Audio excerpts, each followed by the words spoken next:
memory and in flame.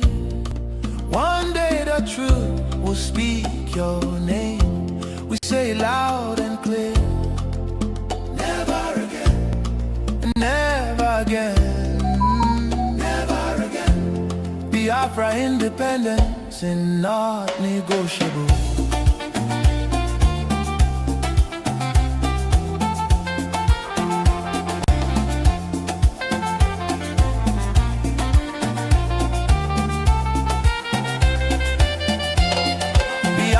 Independence is not negotiable.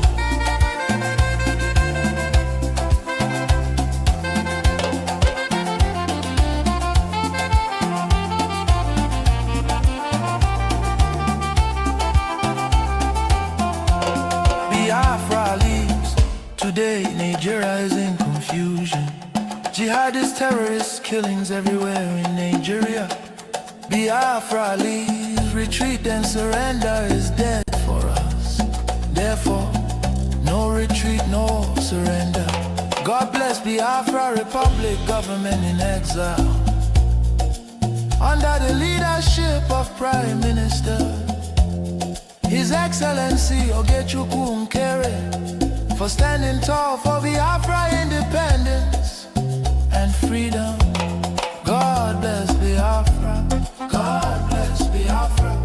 God bless Biafra, the land of the rising sun. God bless Biafra. God bless Biafra. God bless Biafra, the land of the rising sun.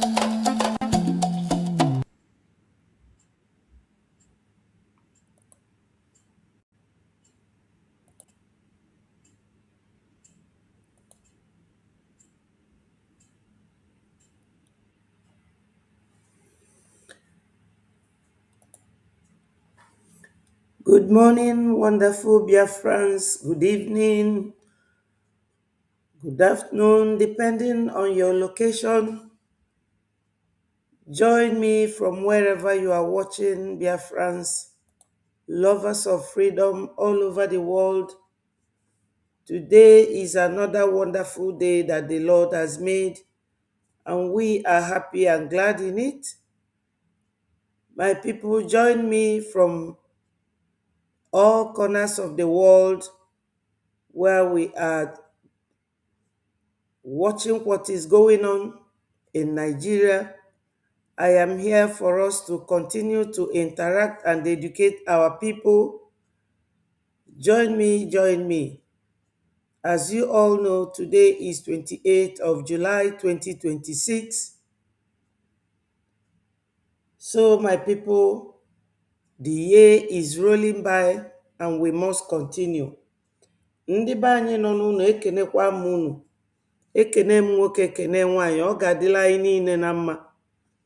Taa bụ Orie, bụrụkwa ọgụ mbọsị na ịsatọ n'ọnwa ịsaa n'arọ 2026. Ndị be anyị gbakọtanụ na onye ọ na-eme omume na-emekwa obube. Ka anyị na-agwa ndị mba ụwa ife na-akpọtụ na Naịjirịa, ka o si wee gbasata anyị, ka o si wee dịla anyị. Ya ndị be anyị, anyị ga-akọntinu. Taa bụkwa Orie n'afịa ndị be anyị. Anyị si na Orie ga-eretela anyị ife ọma. Join me, join me. Join me, wonderful Biafrans, and let us continue. Before I go ahead, I must thank God for keeping us, for being the leader of this movement, Biafra Republic Government in Exile. We thank God for giving us powerful men that will always keep driving our ideology forward, which is to achieve Biafra in one piece and go home and mind our own business. Father, Lord, we thank you. Join me, join me, join me, my people, and let us continue. If you look at the title of today's program, you will realize what it says there, that Nigeria can never be won. And my people, nobody will ever doubt this very fact.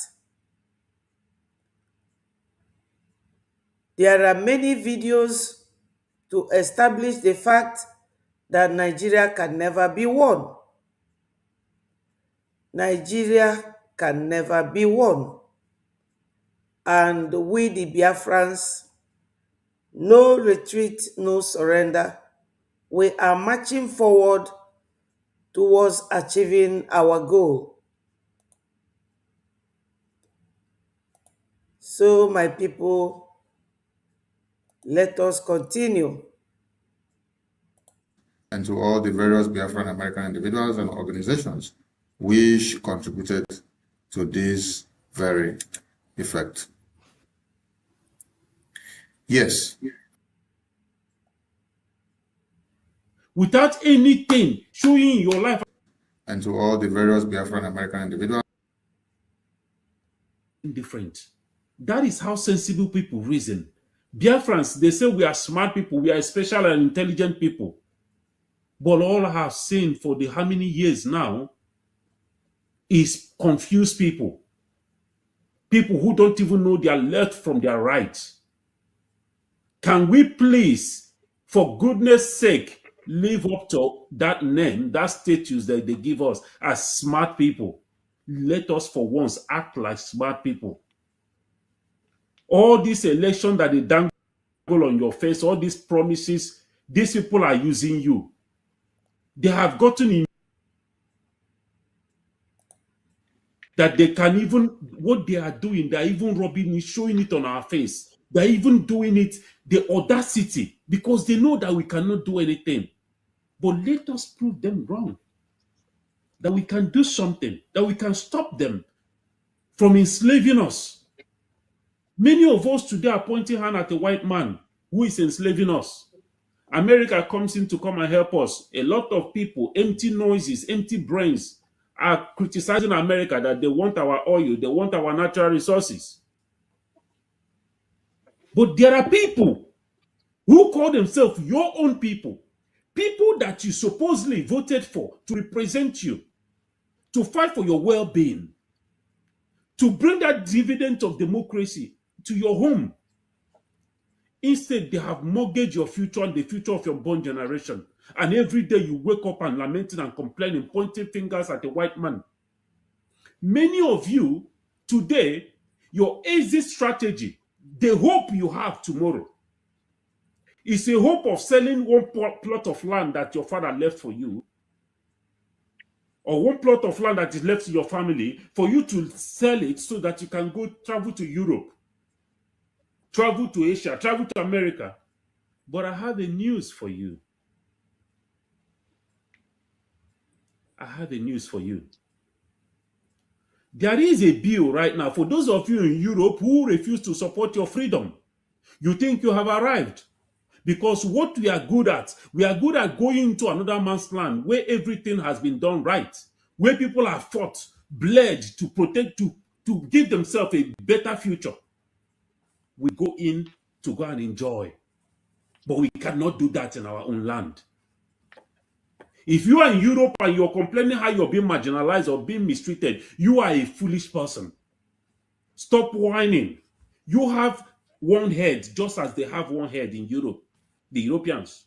You can make your land a better place. Let us stop running around. There is a bill that just came to life.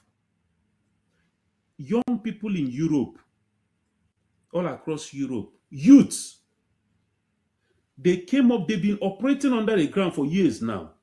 Recently, they came up with a bill a few days ago. And what is that bill? They are submitting this bill at the European Parliament, European Union. And this bill is called Save Europe Act. They say they are taking back their land, that they can never be, what is it called? They can never be strangers or they can never be minority in their own land. That they are sending immigrants back home. They are taking back their land. If you look across the world, even here in America, America first. You go to Europe, you go to Asia, everybody is repositioning. The world is changing. Everybody is aligning their priorities. Everybody is fighting for the well-being and the future of their people. You that is a Biafran, what are you fighting for? Where does your priority lies? You use Europe to as a hope, as your exit strategy, as where you feel that you can live comfortably. I have a bad news for you. Europe will not be safe for you to dwell in again. Many of you that are looking to Japa, you can never Japa again. It's not just in Europe or in the West, even in Africa. Look at South Africa, what they are doing to other Africans. Now they are saying that they don't owe us, they don't owe the rest of Africa any apology. They don't owe us anything for coming to fight for them during apartheid. They say they don't owe you anything. South Africa here, black people like us, they are chasing others away.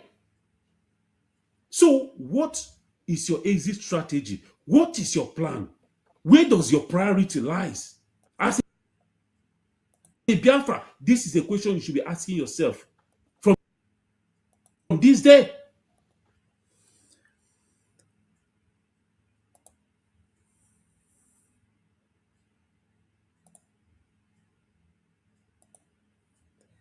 Yes, my people, good morning, good afternoon, good evening.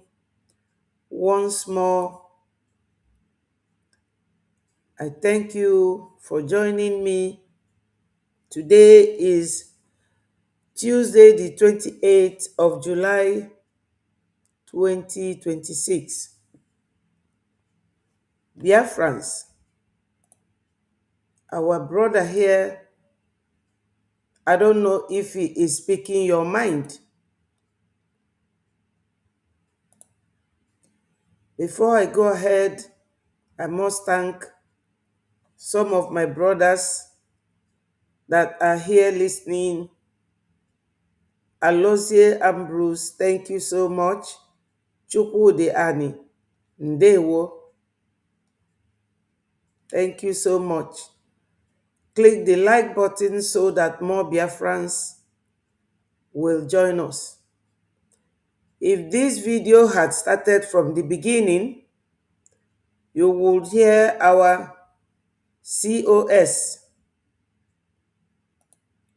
that started the video reminding us of what Dr. Michael Ruben told us, that we should educate our people. Let me see if I can play it. You know that Voice of Biafra is different from our own studio. We have to educate our people. They have been saying, Let me we have a see government, if I can do that. a government evidence-based result.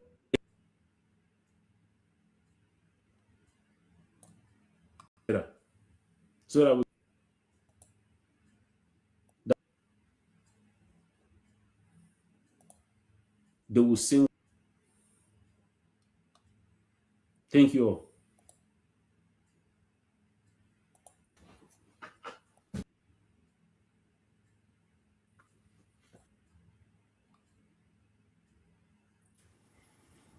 To my guests in the studio, I appreciate you guys for your time, the energy, the sacrifice, the resources you put in for Biafra to come. Biafrans, you've had it all, and pray we have them again on another show. It's Politics Insight on Voice. The line will be open to those that want to call in to contribute to what we've had today. This is Voice of Biafra. The line is open to everyone. So please, we are ready to take your calls. You may call in. Now, my people, Breji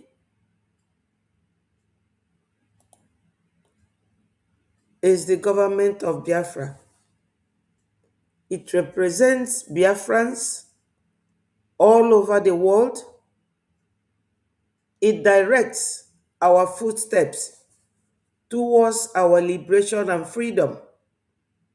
It guides and controls the conduct of what we are doing and the people propelling us to our nation. We need not just to be listening to what is being said, but we should be actively doing something to support our government. Like our brother spoke, and you all heard him, our wonderful brother, Mighty Dot. He was there reminding us of who we are. That people refer to us as wise and intelligent people. And he is asking us a pertinent question. Where is that our wise nature? Where is that our wise conduct? Biafrans, let no one of us expect anything, because when you are poisoning somebody or you bring poison, you drink it because your situation is not good, do not expect that the poison you drink will kill your enemy. No. You have to make sure that you feed that your enemy with that poison. And when anybody asks you, how did you get this poison? You will say that you bought it from the shop. What does that mean? That you are spending money. You have spent money to buy poison, and that money, you would have used it to buy something useful to yourself. Or look at it this way: when you are feeling bad and you feel like you no longer want to be on this planet, but you are not possibly vanishing, and you want to diminish yourself by drinking that poison, why don't you wait a minute and think of another way of using that resources to give yourself a better life? Now he talked about people, Japa. Yoruba people call Japa to run away. People run away from Africa. There was a time they were offering you free visa. Ask yourself, why would anybody grant you free visa? They grant you free visa so that you will leave your land for the Fulanis to come and take it. So instead of buying poison to drink, why don't you donate that your money to your government so that they will better our land and we will go home? He also mentioned how they are now operating and creating a new bill. A new bill. When they talk about bill, is not the bill you pay for what you are buying. Bill in this sense, in the political sense, is passing a new law. When you hear of BILL, it's not the bill that the electricity department gives you to charge you for what you have consumed. This political bill is passing a new law by the government of the day. They passed this bill to say that they cannot afford to be minorities in their own country. Therefore, all the foreigners should leave. So, my people, what we should be asking ourselves, how are we going to better our own country, which is Biafra, or our own nation, which is Biafra, and go home and manage ourselves? It works on two ways. If you are in abroad and you believe that you are now a citizen of that country and you are very comfortable, are you going to die there? What of your children? Are you not going to take them to your ancestral home and show them that this is where you are, where you were born? That these are their uncles and their aunties who are your close family members. Are we going to die abroad? Biafrans, we should always couple our reasoning with events, real life events. Now, let me tell us this. One time I went to Google and searched. I understood that Americans are the people you can call today Irish in the UK, United Kingdom. Irish people are the people in loggerhead with British, and they transported them from Ireland to America. America is not their home. America belongs to the Aborigines. So America today also fought to be free from Britain. And this Britain, you see, used to fight wars with Germans under Hitler. So we are not the first to fight for freedom.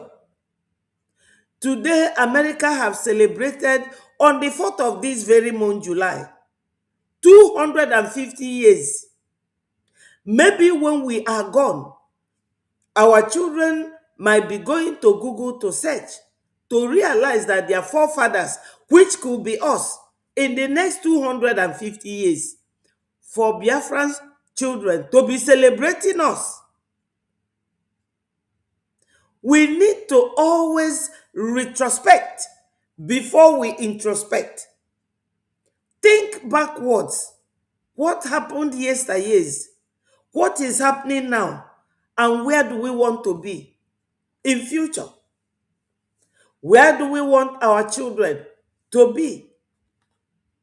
When Joseph was sold to the Egyptian merchants, his brothers never knew that when famine will start in Israel, they will migrate to Egypt and see that their brother is now prime minister in Egypt. And before he died, he gave instruction to his servants, please do not bury me in Egypt. Even if I am buried in Egypt, as you people are going, exhume my body, exhume it, and go and bury me in my ancestral land. That is to show you that ancestral land is very important. Do not be deceived by anybody giving you free visa to come and be working like a slave in their country. I know many of us who were well educated, professionals from our homeland, but they are now cleaners in either Europe or America or Asia, working in factories like laborers, but they are professionals in our homeland. So my people, what am I trying to tell you? They need for us to donate, support, finance our own government in exile. France used to be in UK. Ethiopia leader used to be in England so many years ago, in the 1930s and 1940s. And they had their government in exile in the UK. So many of them. Czechoslovakia declared their independence in Washington, D.C., America. So we are not the first. Let it not be a thing of shame, but a thing of jogging your memory. Why are we here? in exile. How are we going to go home? And why and how are two questions that we should be asking ourselves. We have to support our freedom. Nobody is going to do it for us. We want foreign countries to recognize us, fair enough, but we have to support our government. Biafra Republic government in exile. So my people, when you look at my title today, it says that Nigeria can never work. Let us listen to one video that will tell you that if you are one Nigerianist, the only thing that is left for you, the only thing left for you is to be determined that you can never go back. To keep living abroad, you have to go home. Biafrans, forget about the amalgamation. Think of independence. Think of freedom. Think of your liberty. Everything that we Biafrans are going through right now, we are not supposed to be going through them. Our brother mentioned Mighty Dot. He mentioned the way South Africans are now fighting us, asking us to leave their land. One good thing that you will remember is that we are all the migrants in Nigeria. Hausa people does not migrate to anywhere. They live in their own land. And they are fighting others. Who are the Hausas? Fulanis. Fulanis. They migrated from Mauritania, from Futajalon, settled in Sokoto, when Usman Dafodio brought them. What are they doing today? Small in number. But they sold the whole region to the Europeans for their own self-aggrandizement and their own selfishness till tomorrow. Why don't we think, how did these people do this? You can imagine, small in number, the Fulanis, they sold us for their own interest to the Europeans, including everything we have in our land. Now they have widened their scope of business, selling to China, selling to Russia, selling to all these countries, just to make sure that they establish themselves and their religion. Today they will tell you, oh, it is politically motivated, it is religious motivated. We do not want to be talking about that. Let us leave Nigeria. Let us leave Nigeria and their antics. Instead of you going to buy poison to drink like a coward, use that money to support your government like a man, like a real woman, like a human being who knows what he wants. Because if you buy that poison and kill yourself, your enemy will laugh at you and your generation will be closed. So we must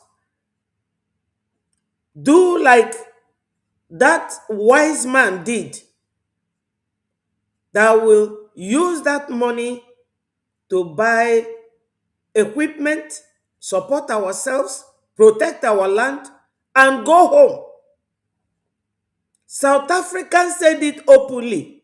We don't owe you anything. After we had supported them, ndị be anyị adekwekwa mgbagbu ghara ọgụ. Adekwe mgbagbu ghara ọgụ.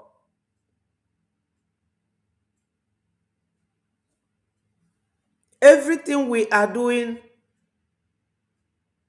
is in order. Biafra Republic government in exile.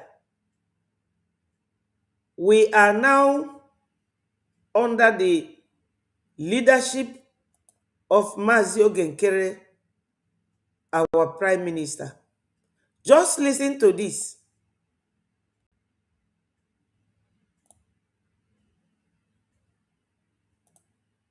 Let's watch this. If Nigeria ever works, I am saying this publicly. Let the university that gave me my certificate and degree, I graduated with first class honors, let them withdraw it. I will tear my document. I will tear my certificate if Nigeria works, because it will prove they went home to school. Are you telling us that you've written, is this evidence that Nigeria is not going to work? This is my thesis, documented, supervised by professors. This is a research that took me 4 solid years to research about Nigeria and the solution for Nigeria. And the solution is, ladies and gentlemen, we can work.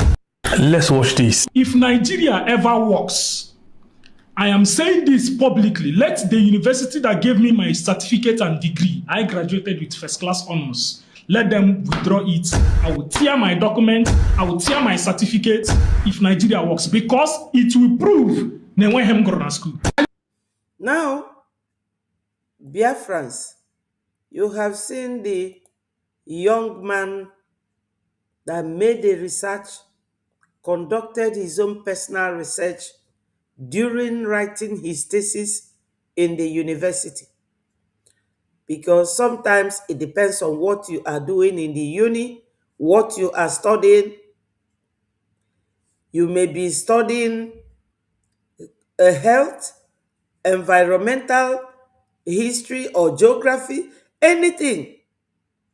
And he studied and researched about Nigeria.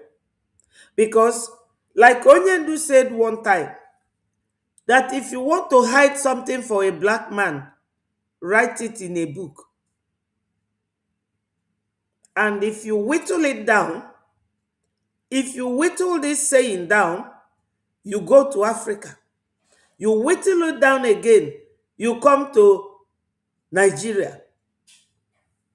When you are in Africa, go down to Nigeria. They don't read.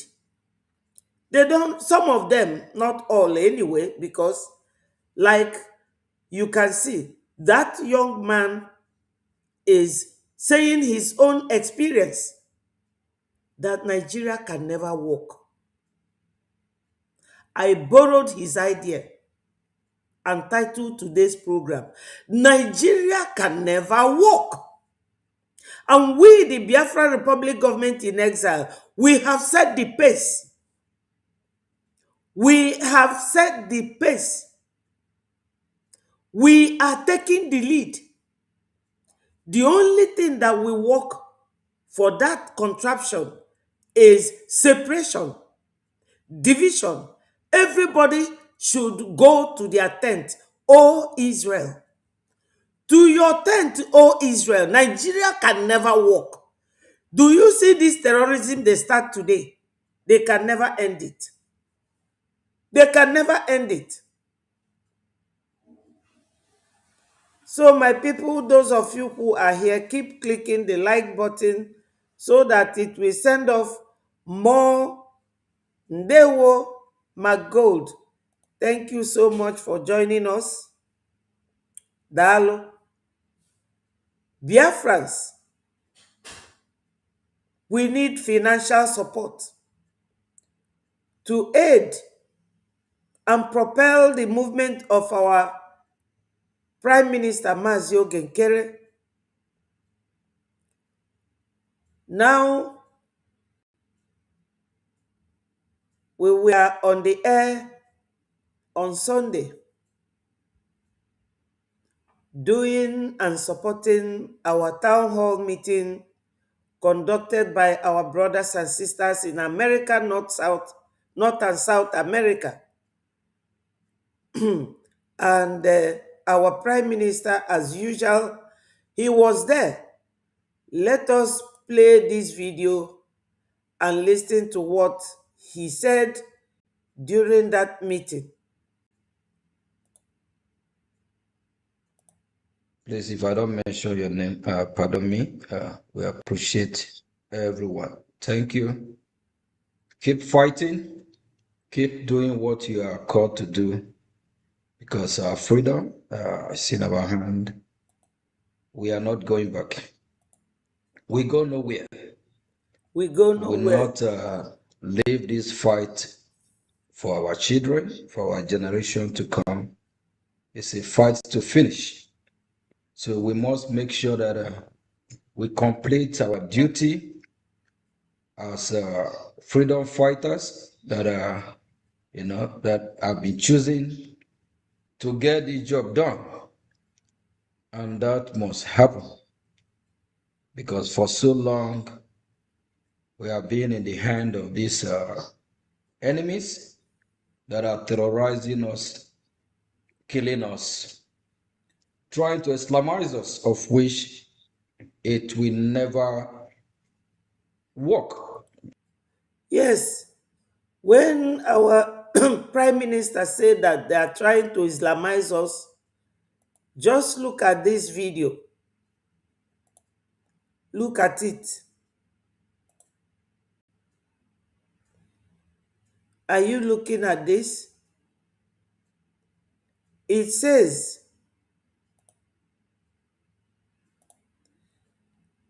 Igbo community of Islamic movement, Ashuara, symbolic trekking, Aba, Abia State.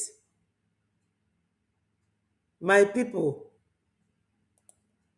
tell me in your own words, are we Muslims?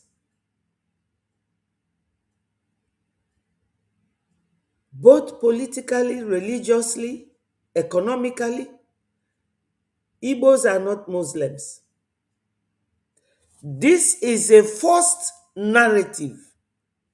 Forced. They are forcing it. Are you seeing it? You can never relate to Igbos as Muslims. Islamic community in Igbo land. Far, far, far, foul. It can never happen.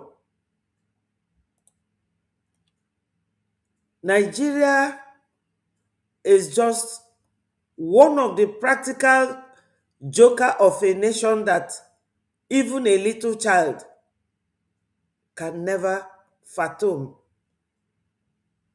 We can never understand the tenacity of Fulani man.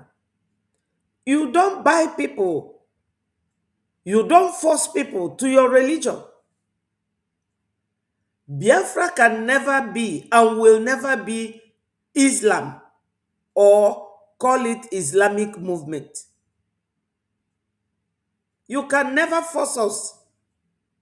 They are all doing this nonsense. This is why they imprisoned Mazi Nnamdi Kanu and our first prime minister, Mazi Simon Ekpa.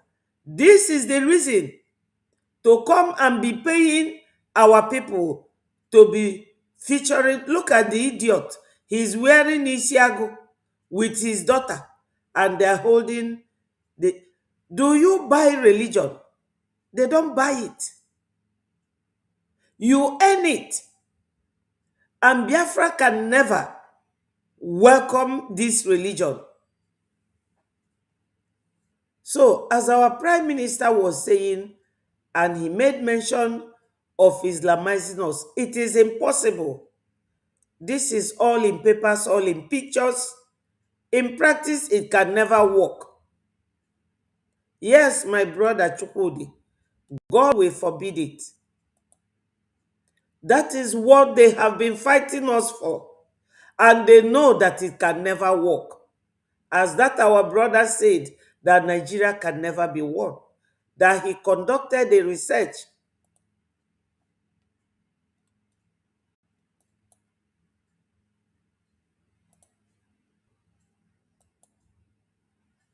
Our children, for our generation to come.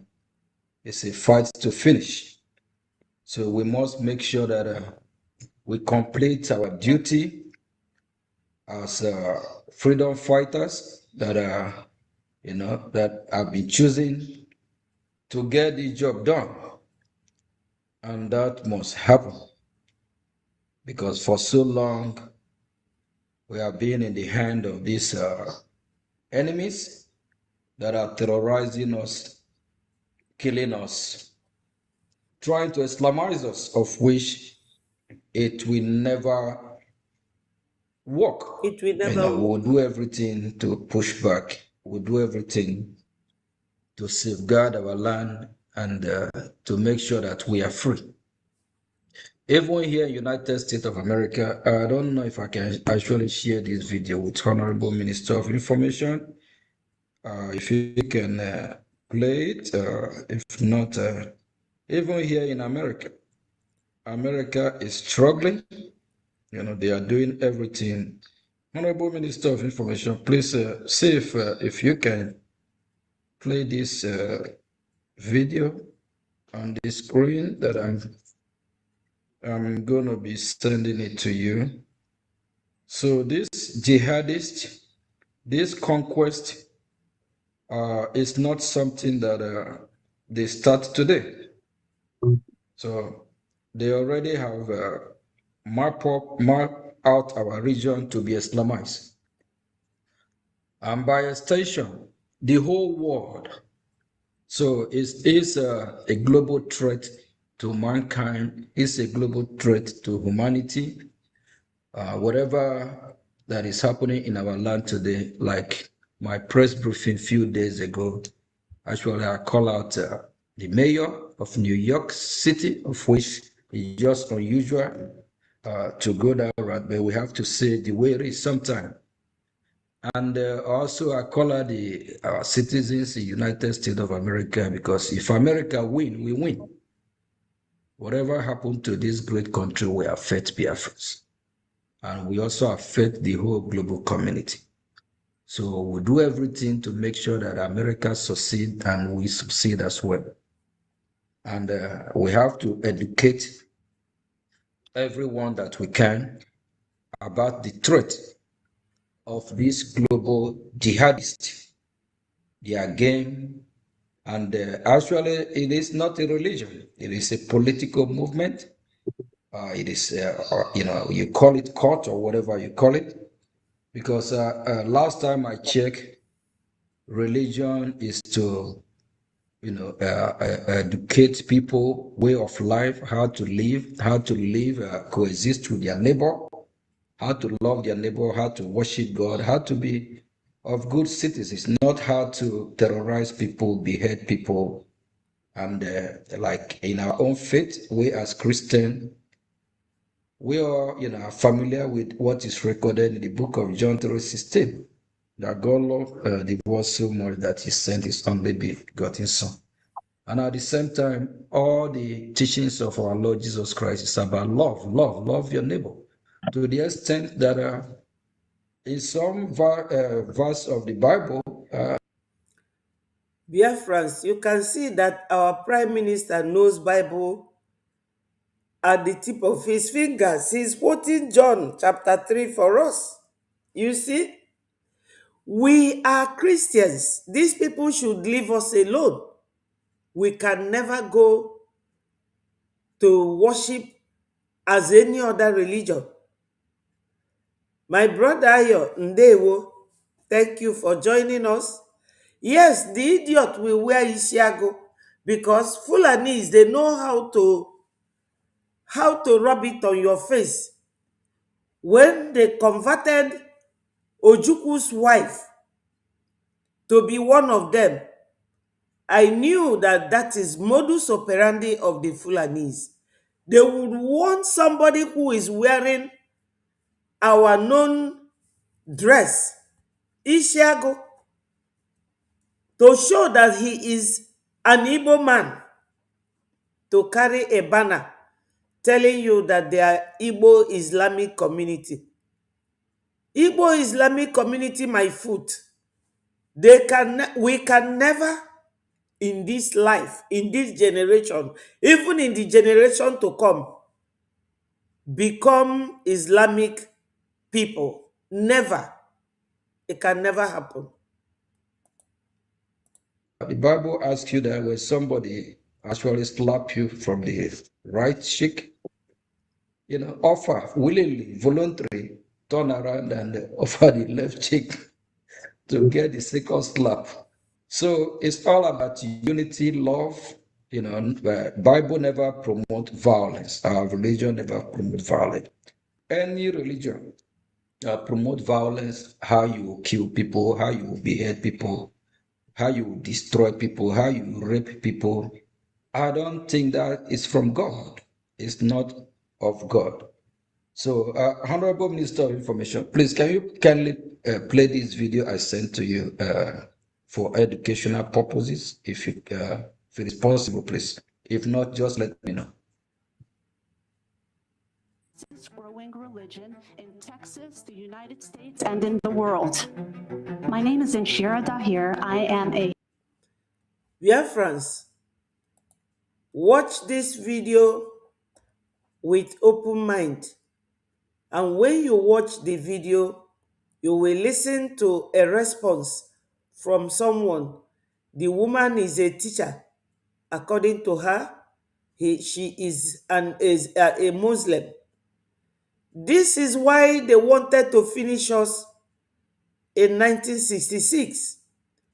And the rest of the Nigerian people in that region never realized it. And that may be, allegedly, why God brought this calamity upon the whole Nigeria. For them to see what only Biafran suffered during that 1966 and beyond 1966 up until 1970. God is not a weak God. God does not apologize to anyone for what he is doing.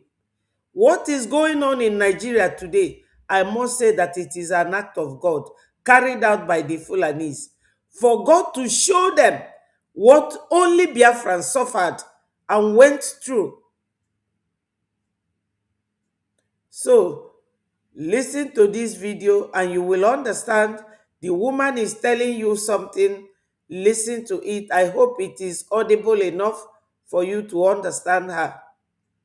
history major and a proud Palestinian American Muslim social studies teacher. She's a proud Palestinian in America. And every time they will leave their own country and migrate to another person's country, they want to Islamize you by force. By force. In Texas. I've taught elementary through high school students for almost 15 years. These children cannot yet distinguish a fact from an opinion, and we want to dump Al-Qaeda on fourth graders. Before you teach a child about falsehoods, you have to teach them how to think. And I'm going to say this straight up. The more you try to suppress and villainize Islam in the classroom, the more you are doing Islam a favor. Because right now, today on the ground, Islam is the fastest growing religion in Texas. She's telling you that the more you try to suppress Islam in classrooms, teaching children anything against Islam, the more it spreads. And that Islam is the fastest growing religion. Remember, Biafrans, that Onyendu said that Islamic group, the Muslims, they are the ones that never stops evangelism. They never stop. And how do they evangelize? With guns and knives. Guns and knives. That's what they evangelize with. And you will tell me that somebody who want to convert you to their religion is coming with violence, coming with destruction of lives in any shape or form, and they hope to convert you, that their religion is the best, fastest growing. They will never stay in their country. They will always migrate from their country to your own country, forcing their religion down your throat. I know that migration started during the time when God said to Abraham, leave your father's house and go to a place that I will show you. And he showed him where he settled. And he thrived there and succeeded there. That's when migration started. From the olden days, from the biblical days, that's how migration started. But God never asked anybody to kill anyone for him.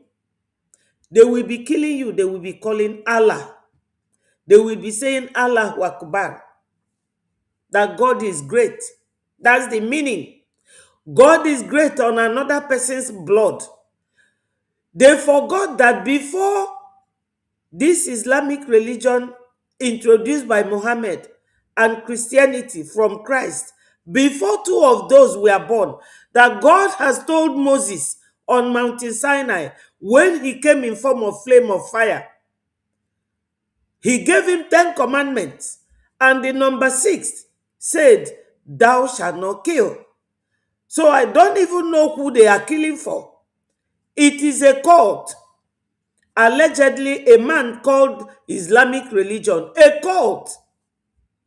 A cultist group that believes in killing others to establish their religion. That's what this lady is here telling you. But you will listen to what an American said in reply.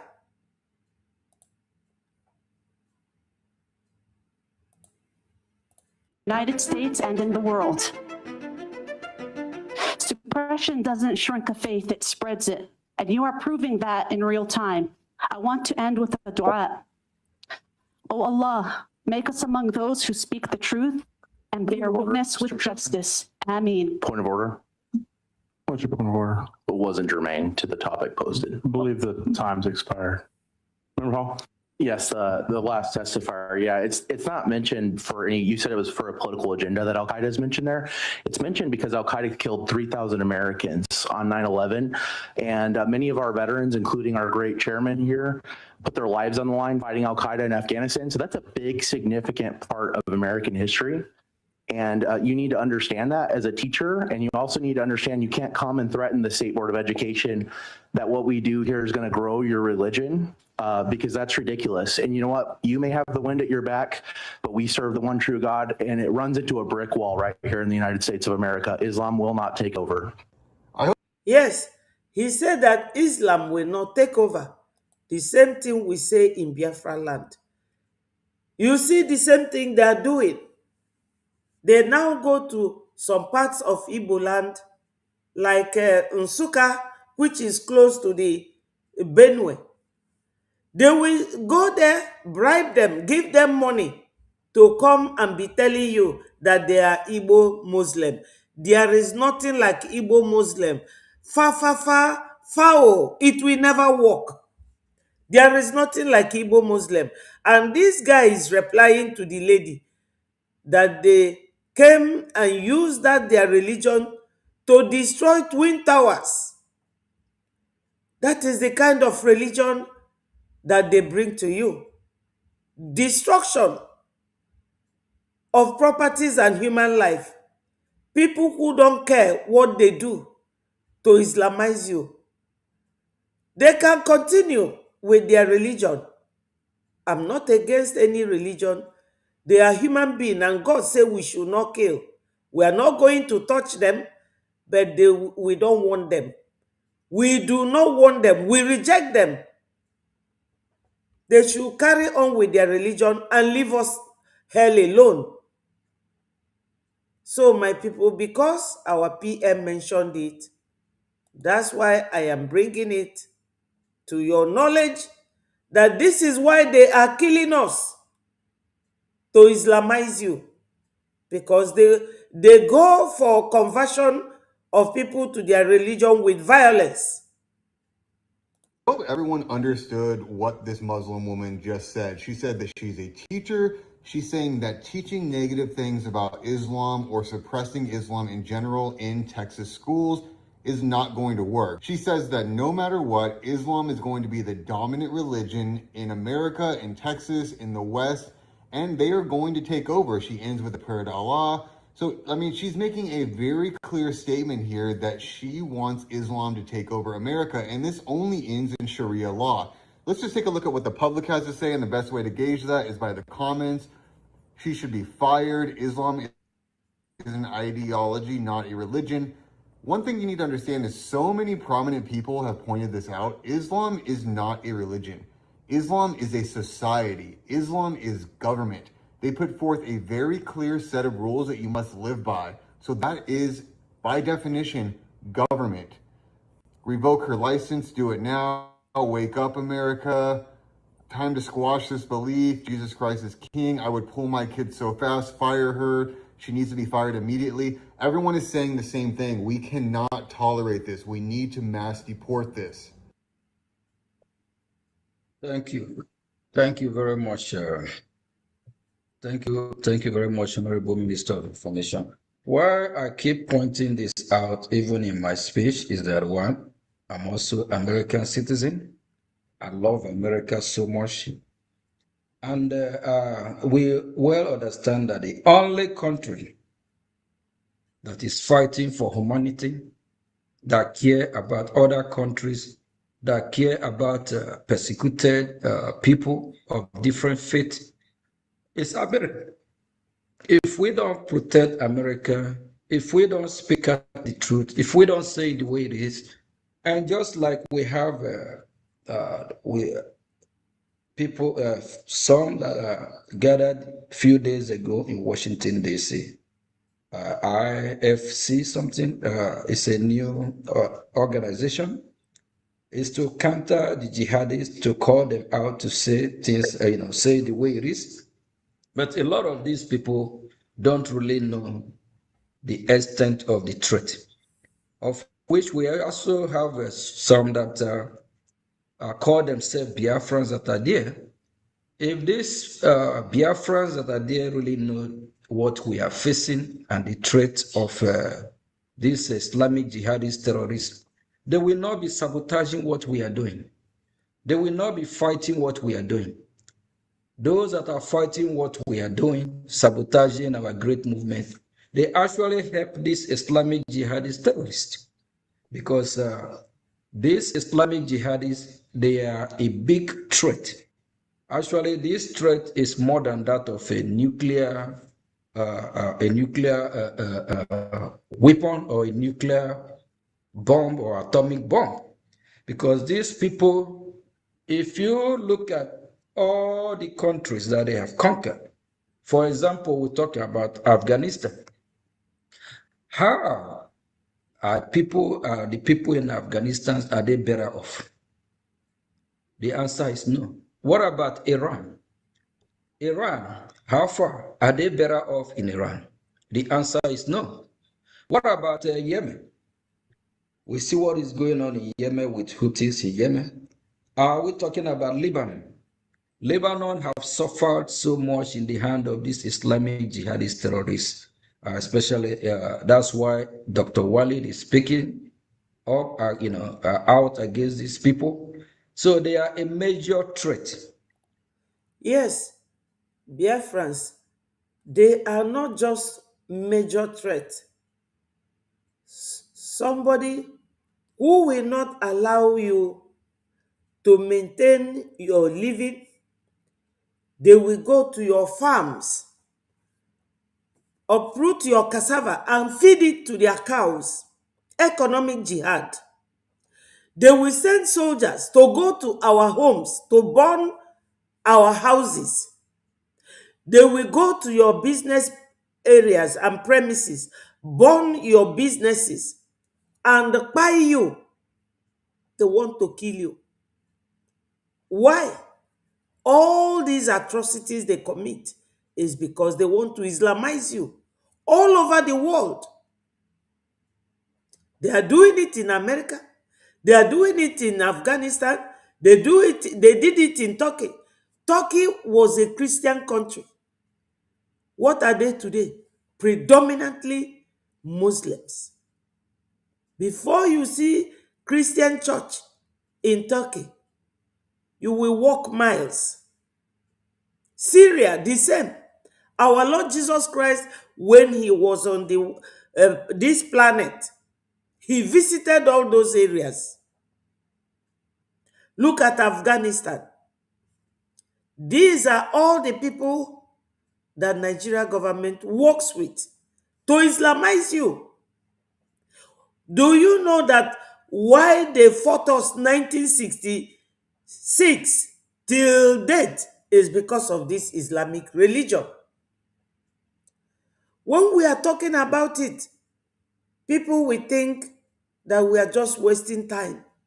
That is why we are not getting our Biafra quick as we need it, as we want it, as we planned. This very religion. That is why. But I can tell you that what is going on in the whole of that contraption is because God wants them to taste the bitterness we tasted in the hands of the whole Nigeria, 1966 to 1970. Now everybody is seeing it. Even worse, you can never go to sleep and wake up in peace. In Nigeria, no. It is now all over the world. She says she's a Palestinian in America. Why is she running away from Palestinian? Why don't she go back? Because both men and women are being used to Islamize and Fulanize.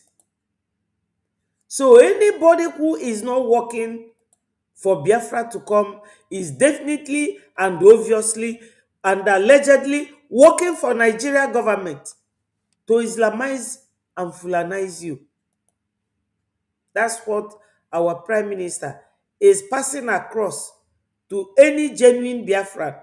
Do not allow yourself to be indoctrinated, to be converted, and to work for Fulani Islamic groups. It breaks my heart to see that here, United States of America, they are growing so fast, and the government of America, they are doing the best they can. And we must also remember that America have a lot of load to carry. So they are fighting these terrorists worldwide, everywhere. So wherever we are, whether we are in Biafra land, whether we are outside Biafra, we'll say the way it is. And it's our job to call these people out. Because anything that happened to America today as a country, the whole world will collapse overnight. China will not be able to handle it. We saw the president of China just a few days ago with the foreign affairs minister of Iran. And China is proudly saying that they are working with Iran. Iran's regime or government is Islamic jihadist terrorists. China preferred to work with terrorists. Russia preferred to work with terrorists. And what about Turkey? So the only country that we supposed to be protecting, working hand in hand with, to start with United States of America, and we Biafrans will be America's best ally, because without America, I don't see any country that is stepping up as it stands. And for Biafrans that are fighting against what we are doing indirectly or directly, they are actually helping these Islamic jihadist terrorists. Because if they realize the danger of these people, only one thing they have in their mindset or in their brain they think about is how to Islamize you, how to conquer you, how to rule over you, how to take over you, how to take over your land. And we see that playing in Dearborn, Michigan. We see that playing in New York. We see that happening in Texas. That's why America, they already understand that if they don't stop the rise of these Islamic jihadists in Nigeria, it will be easy for these people to overrun America. Because Nigeria is the headquarters of all these Islamic jihadist terrorists. And they have overlooked Nigeria for so long. You as a Biafra, after knowing the threat, after seeing the game plan of these people, starting from their grandfather Usman Dan Fodio Till now, you have not realized that it's high time for you to do what is right. You have not realized that it's high time for you to fight for your freedom. You have not realized that it's high time for you to stop fighting Briggy, because we go nowhere. You have not realized that fighting Biafra Republic government in exile or pretending to be a member of Biafra Republic government in exile will not help you. Because like the ones that are parading themselves in Washington, D.C., they have a little mindset. They are not grounded, they are not smart. They might be educated, but they are very, very stupid because they are not smart. They don't know, 1+1 in the field of political arena. This is not like the same way they study and acquire whatever diploma they acquire and other kind of stuff. So please don't let anyone deceive you. Keep fighting. Keep doing what you are doing, especially Biafrans in the United States of America, because today is U.S. Town Hall meeting. We all know what America stands for. America stands for light. America is the leader of this free world. Where America go, that is where the rest of the world follow. America lead, the rest follow. Please, you in America, do your best, talk to your co-workers, educate them, and also educate family members and our fellow citizens in America the threat of this Islamic jihadist terrorist. Because we all have seen how every country where they lay their foot, the result.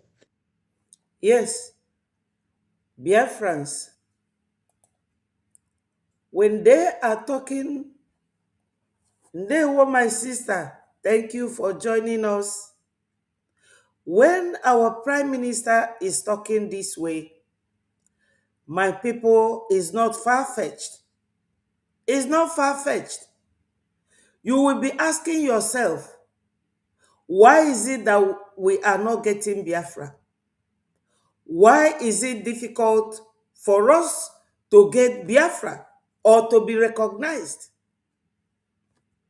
America and maybe Israel somehow are the only country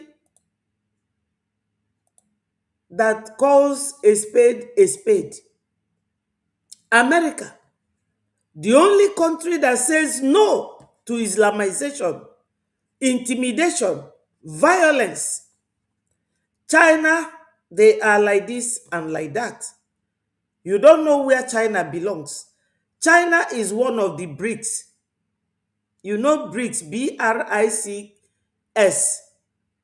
BRICS. They formed that group called BRICS with Russia. But do you know what? Right now, China is selling drone to Ukraine, which Ukrainians use to bomb the most and the biggest oil reserve in Russia. And Russia is crippling economically. China is dealing with Iran that America is fighting. Yet China is claiming to be friends of America.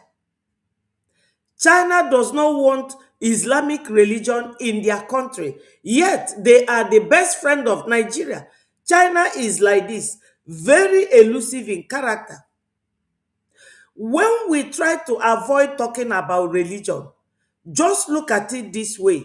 Why is it that Nigeria government will go and buy warheads from Turkey and they will be using it on their citizens, bombing the market?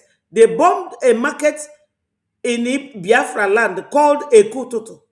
They bombed a market in Borno, killing hundreds. They are bombing Kaduna. They tell you it's a mistake, killing their citizens because of religion, because of Islamization. That's why whenever our PM picks a topic, look into that topic very well, and you will see that there is something in it. Islamization is just the case. That is all. Because in Nigeria, they have been milking our oil, gas, and crude for many years. Since 1958, we Biafrans, we just pretended as nothing is happening to us. After the war, we just joined the bandwagon again. And now they started. And you will ask yourself, why are they fighting their own citizens? Because of religion. Religion, Islamization. So, Biafrans, the more they push us, the more the world see that Nigeria government is nothing but Islamic religion. From the video that the PM gave our information minister to show where the woman said that she's a Palestinian, now migrated to America, and that Islam is going to rule all over the world, you will know that the issue had always and continues to be religion, Islamization. And the response that that person gave her is that they can never succeed in America. That their religion, he showed the picture of our Lord Jesus Christ. We are Christians. Why don't you go and convert pagans? Leave Christians alone. When they were killing us in 1966, 67, other tribes in that region said that, oh, we want to separate. We are separatists. We are this, we are that. Now, God is not a child. He is allowing everybody in that region to test what Biafrans tested in 1966 to 1970. Even worse. Now everybody is seeing it. That why they are not letting us go is not because they love us.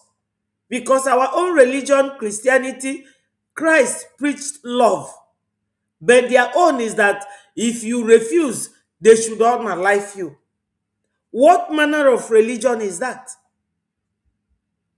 So when we ignore it, it's like you are ignoring the center of the matter.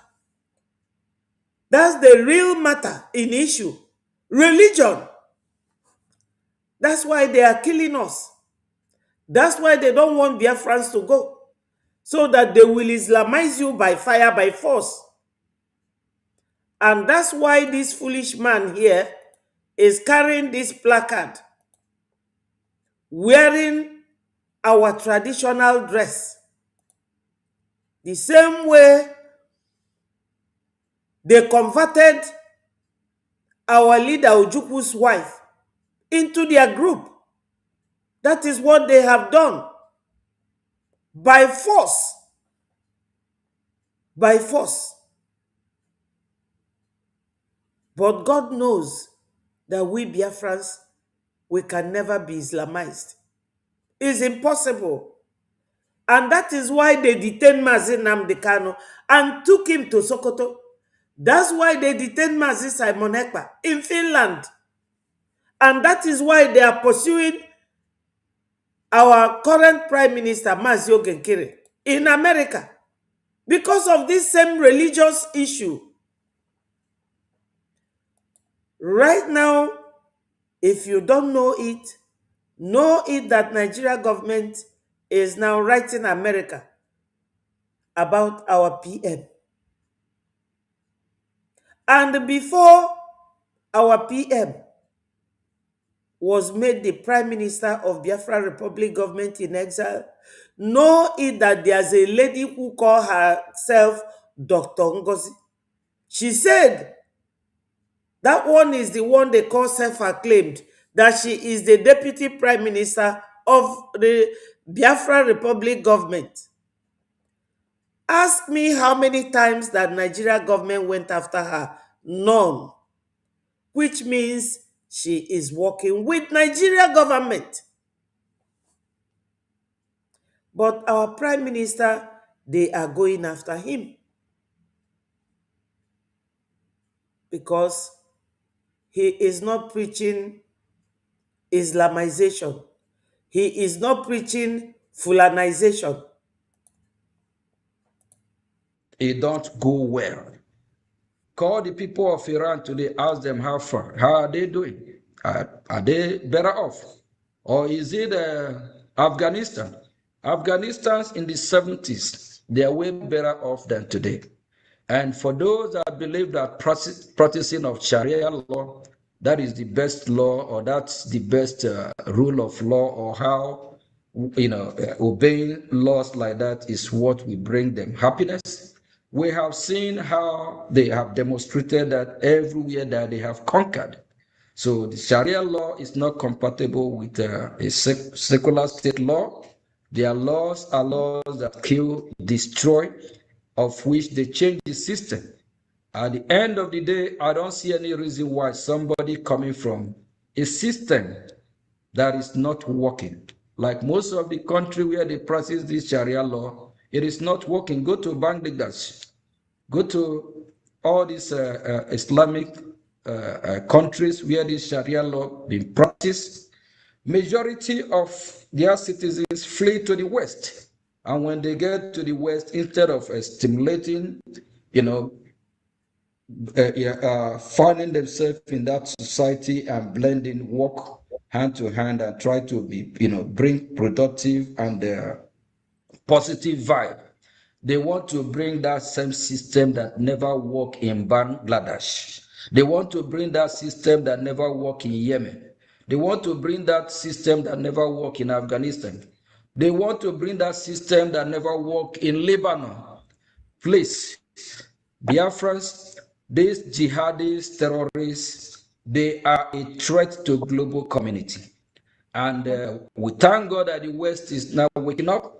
We all can see that for the past week or two, United States of America have put extreme measure on Nigeria. Every time you talk about Nigeria, members of Congress want to explode.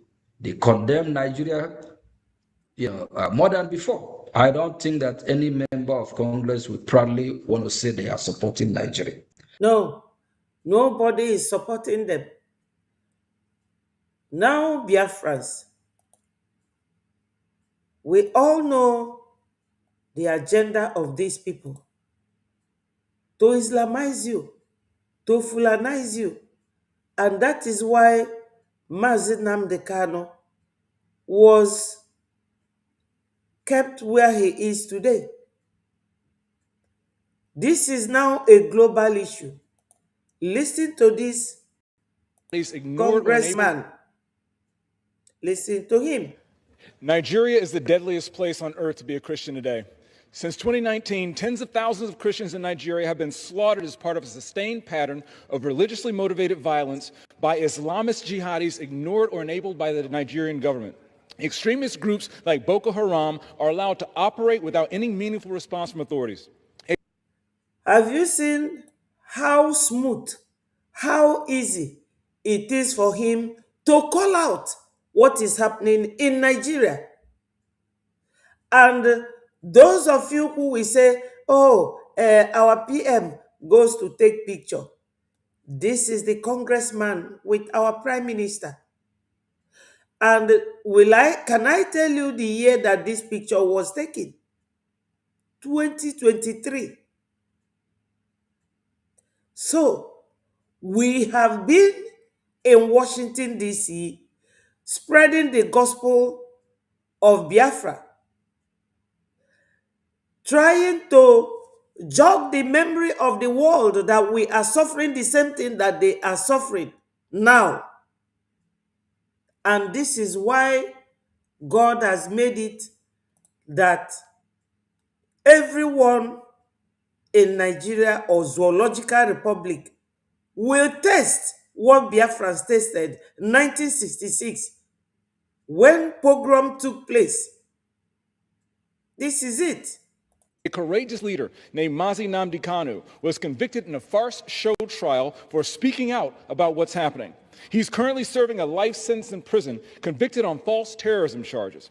I implore my colleagues to support my bill. He implored his colleagues to support his bill.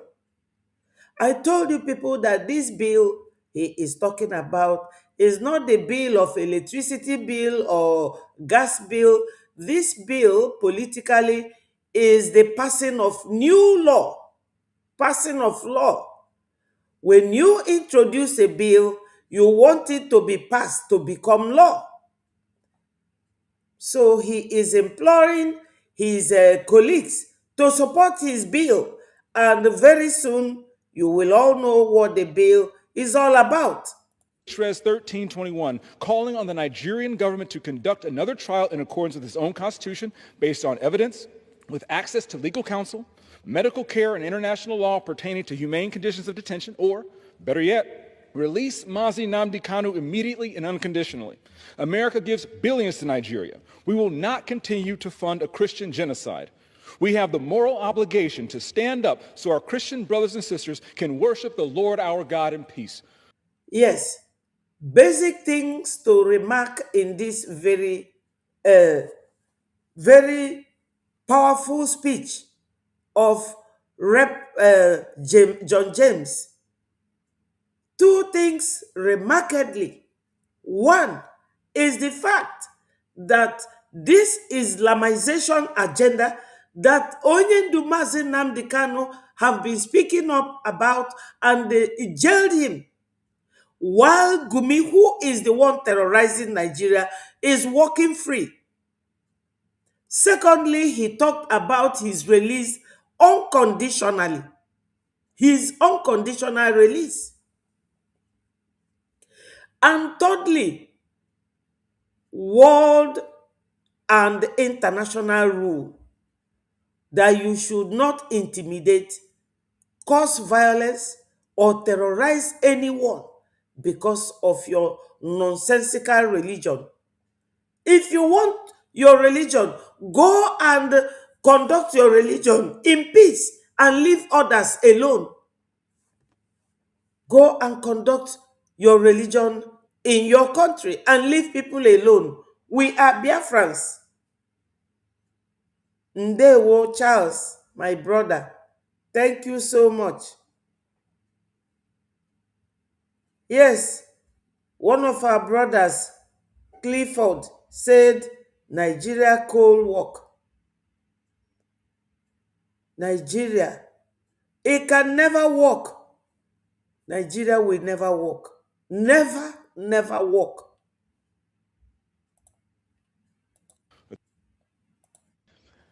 Nigeria is the deadliest place on earth to be a Christian today. Since 2019, tens of thousands of Christians in Nigeria have been slaughtered as part of a sustained pattern of religiously motivated violence. Now, when you see this man, you will see that he is not even serious. He is wearing Ishiago, wearing Igbo red cap, holding a fork or whatever in his hand, and carrying with his daughter the Igbo community Islamic advertising it. This is in Abia State. Oh my God. What a life. This is why they don't want Biafrans to go. This is simply the reason why they are fighting us. Let nobody mix it. This is why they are fighting us. Religion. Why are they fighting us with their religion? Ask me why. Why are they fighting us with their religion?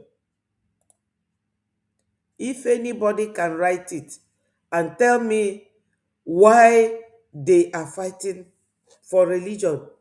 Because with Islamic religion, it is one shoe fit all. If you come to our individual villages, our towns, you will see that they have a chief in the whole region. Every community have their own chief that rules them.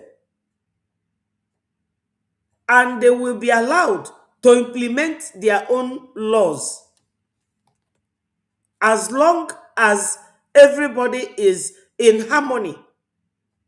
But with Islamic religion, you dare not say your opinion. You dare not speak. Once their caliphate says one thing, that according to Sharia law, it is for everybody. You cannot challenge it. But they have met their match. We, the Igbos, we are the most resilient people, very opinionated. You cannot bend an Igbo man just like that. It's not possible. Never. We are very opinionated. You can't bend us. You cannot. That's why I titled my program this morning that Nigeria will never walk. Listen to this, our brother. Let's watch this. If Nigeria ever works, I am saying this publicly. Let the university that gave me my certificate and degree, I graduated with first class honors, let them withdraw it. I will tear my document. I will tear my certificate if Nigeria works, because it will prove they went home to school. Are you telling us that you've written, is this evidence that Nigeria is not going to work? This is my thesis, documented, supervised by professors. This is a research that took me 4 solid years. A research that took him 4 solid years. That Nigeria can never work. Our PM said it. Religious issues. That is why they are holding us. So, secondly, they are holding us because they use our oil, crude, and gas as collateral to borrow money from all parts of the world. They have gold, fair enough, but when was that gold discovered? 2010.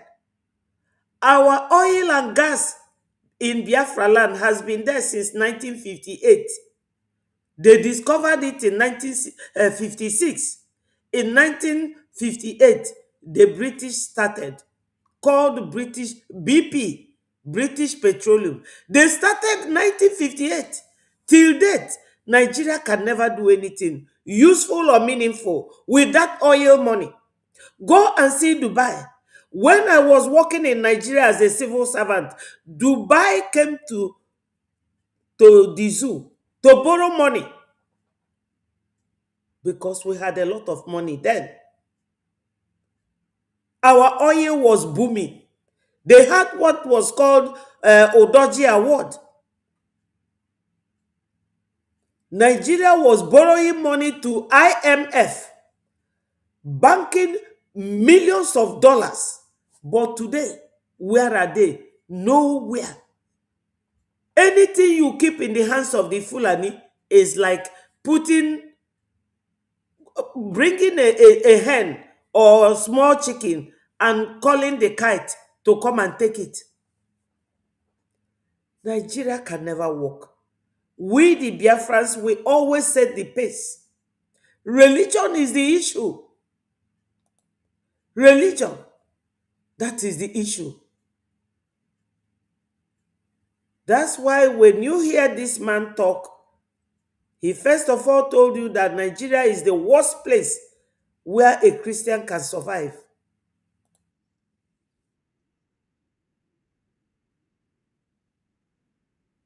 Nigeria is the deadliest place to be a Christian today. Nigeria.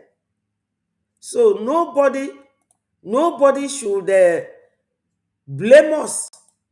You can't blame us. You can't blame Biafrans.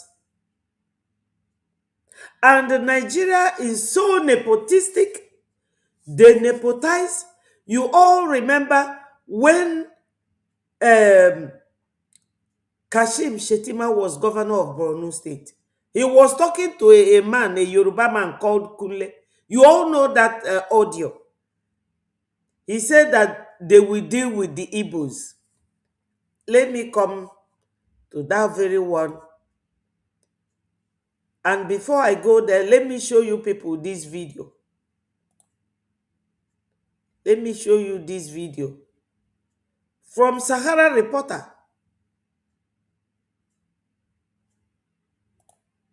Not a video, a picture. a picture of Buhari. Look at it. I hope you are all seeing it. Let me see if I can zoom it.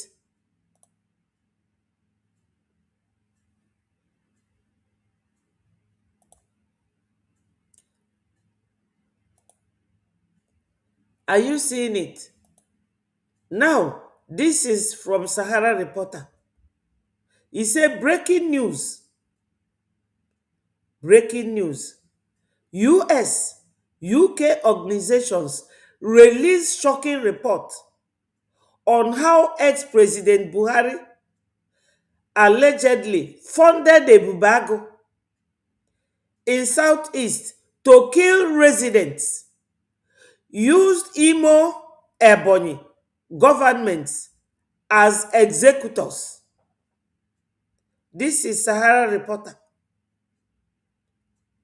And this man, Buhari, late or alive by their own status,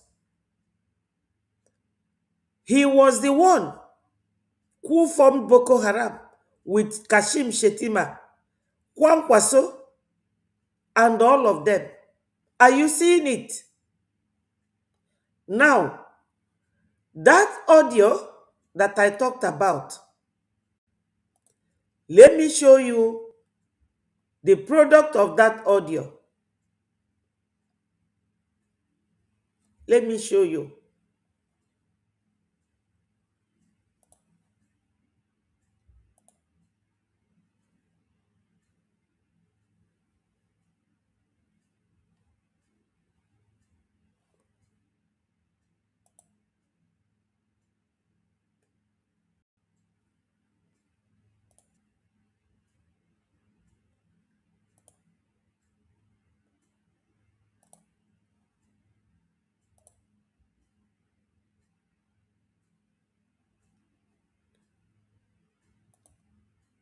Biafrans, we have to wake Yoruba, Efik, Ibibio, Edo, everybody to see them as Nigerians. He opened his mouth to say that if it is another person or Igbo or other person, I will say go and park there. You see, everything about this video is totally wrong. But we'll come to this part. Now, how did the whole thing start? It started with him flipping through the car documents. The car was seen by the side, a Lexus, right? He flipped through the documents and then he gave it back to the owner. So apparently, it seemed like the car documents was still valid. But he held on to the guy's driver's license. And then when he held on to it, next thing he said, go and do better thing, make you they go. Better thing, in this case, simply means go bring money, come if you want the go. Go and bring money. Even after he has seen that the car document is valid and the license is valid. Now, Biafras, as you are seeing this, that is the trending video now. I'm sure a lot of you must have seen it or heard about it. Let me look for a clearer picture of this very man's trending video all over the place. This very man is a police officer. He is a police officer. Oh my God.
My apologies. That video is trending all over the place. Let me tell you people why I brought that video. In that video, if some of you have watched it, a man, a Yoruba man from America or London or wherever, was coming back from the airport with his car. That's the car there. And all his luggages. And this very policeman decided, he decided to stop him. We all know about checkpoints and the police. Ndewosi Enrock, thank you so much for joining us. My people, keep clicking the like button so that it will invite more people. In fact, let me put the link so that if anyone wants to talk to Biafrans, you can click on it and join me on the studio. The link is there. And if anyone joins, I will just stop. So,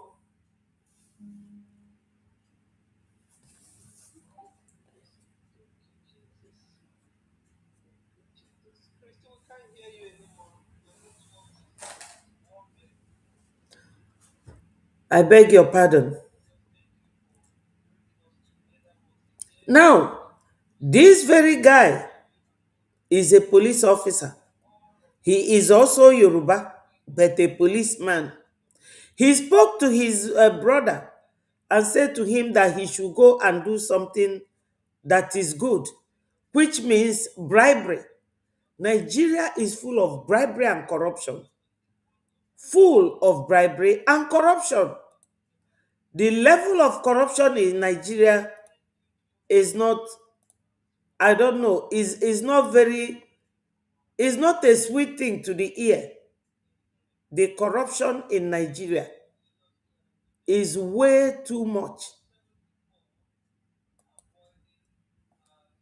Now,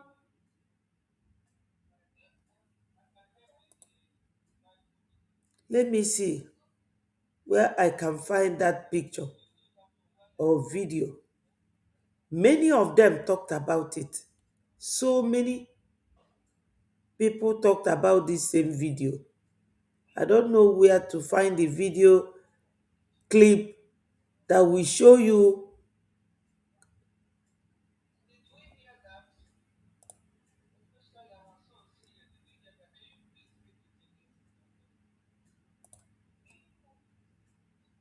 here. This is the picture of the policeman. I hope that you are all seeing it. He says a Yoruba man, police, said to a road user, if you are Igbo, I will detain you. I will detain you. And this is the face of the police officer.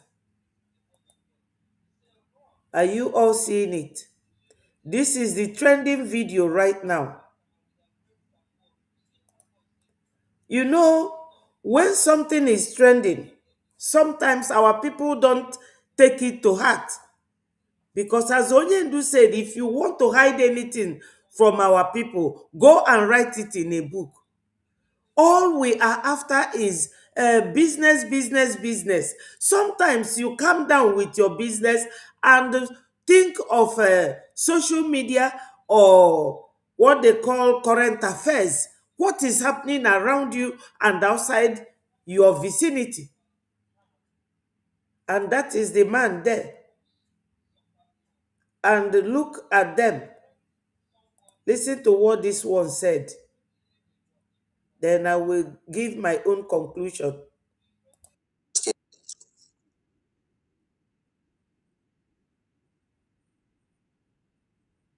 First of all, why are you guys not showing us their faces? And secondly, after your investigation, when you finally want to dismiss them, please ensure you show us their faces. And don't forget, you must dismiss these people because we cannot continue to have this kind of officers who will treat people from a particular ethnic group badly because of their personal hatred for that ethnic group. According to this report, the Ondo State Police Command just arrested the officers in the trending video that said, if you were Igbo, we would have detained you, right? First of all, why are you guys not showing us their faces? And second, Yes, why are they not showing their faces?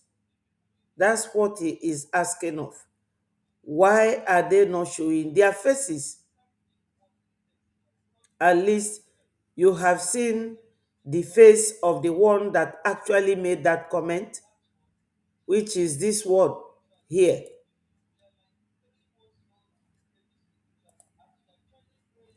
This very officer, he is the one that was the bold cat that said, look at him. A Yoruba police officer said to a road user, if you are Igbo, Biafrans, why am I showing you this? It is always good to remind ourselves. Ndewo, my sister, thank you so much. Nenea, thank you for joining us.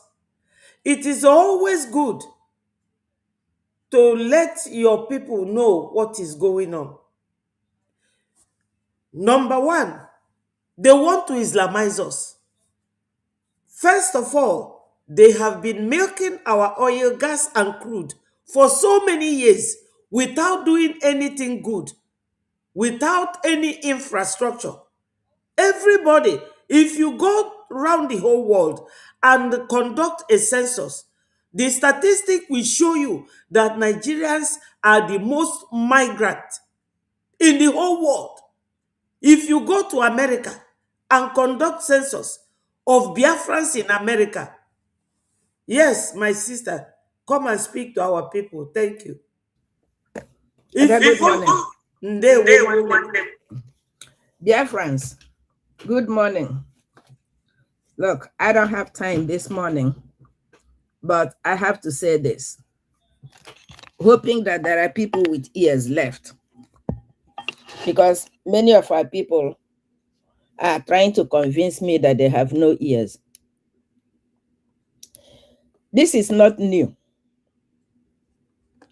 When Remi Tinubu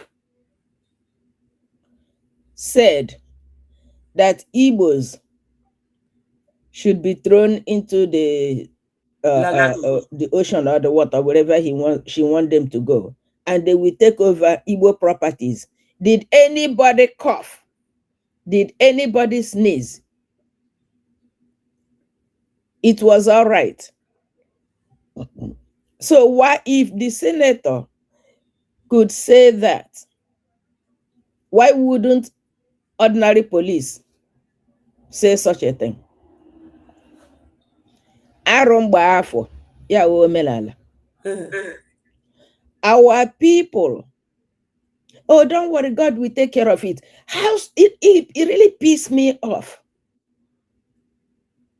You see evil staring at your face. You are hugging the evil and kissing the evil and say, oh, God will take care of it. After God has given you enough brain to function. These things didn't start today.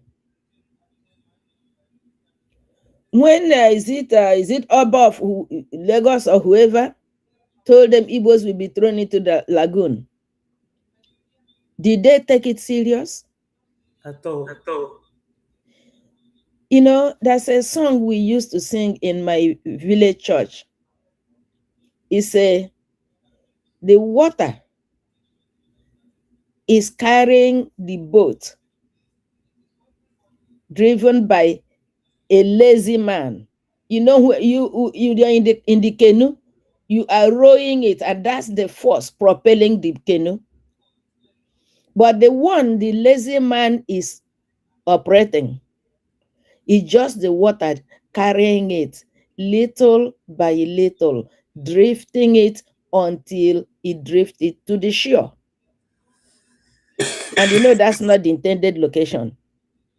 But because the person paddling the canoe is too lazy, so the canoe was just drifting with the force of the water until it finds its way to the shore. That's the Igbo people generally.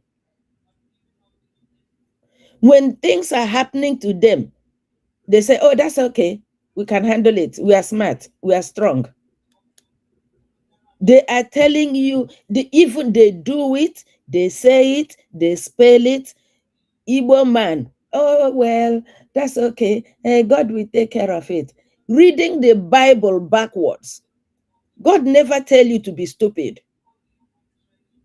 And for the fact that you are being deaf and dumb and stupid, hiding under the umbrella of religion, God will allow them to do it to you. Yes. So that when you come back to cry, he asks you, where were you when it was happening? You see how it's happening gradually. Now, if you're an Igbo man, you see the policeman is saying you can't drive freely on the street, but you pay tax. They even use the resources from your land to pay that police officer. Yes. No matter how small, no matter how big the salary is, it's still your money. You are still singing obedient, obedient, obedient, new Nigeria, new Nigeria. When do you guys get it? When do people get it? I'm asking Biafrans, when do you get it? Oh, God will do it. There's nothing God cannot do. Yes, there's nothing God cannot do, but he gave you brain. I'm not going to waste my time on my people this morning, because my people have ears they can't hear, they have eyes they can't see. I saw another video. Was it last night or early this morning? This one happened in Owerri. It's an Igbo man. He said he's making this video to warn others. You can't even travel from point A to point B. This was in Owerri. Owerri is a heartland of Igbo land. They stopped him. They found hard currency on him, and they are questioning him, what are you going to do with the money? And the video is going around there. I saw it this morning. In your own land, you can't even travel from one part of Imo State to another part in peace. And God forbid you have money on you that is not dollar, that is not naira. That becomes a problem. Yes. They took the money from him, though. They took the money from him. Mm-hmm. In your own land, and you're still hoping for new Nigeria. May God help you. May God help you. Because he is using human beings to help you, but you're deaf and dumb. New Nigeria. One Nigeria. Obi become a president. All things are passed away. How? How do you change the mindset of people? How do you uproot the evil that has taken root in people's mind against you, just for the simple reason you are an Igbo man? You didn't even commit a crime. Just that God made you Igbo man is already a crime in their eyes. Yes. How are you going to change that? I'm asking the idiots that are waiting for new Nigeria and waiting for Obi to be president. For the simple reason his name is Obi, that makes him an Igbo man. He can wear any outfit. He can say anything he wants. As long as he identifies himself as Obi, he's an Igbo man. You can't change it in the minds of any other person in that locality called Nigeria.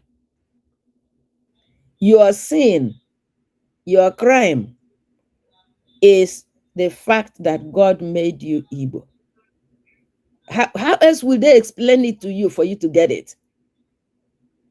And you're there wishing for B to be president to save you, wishing for new Nigeria. And the other idiots are wandering around, going around, say they're educated, they're fighting for new Nigeria, bringing them the kind of out, new Nigeria. Are you stupid? If you know what is good for you, you have Biafra Republic government in exile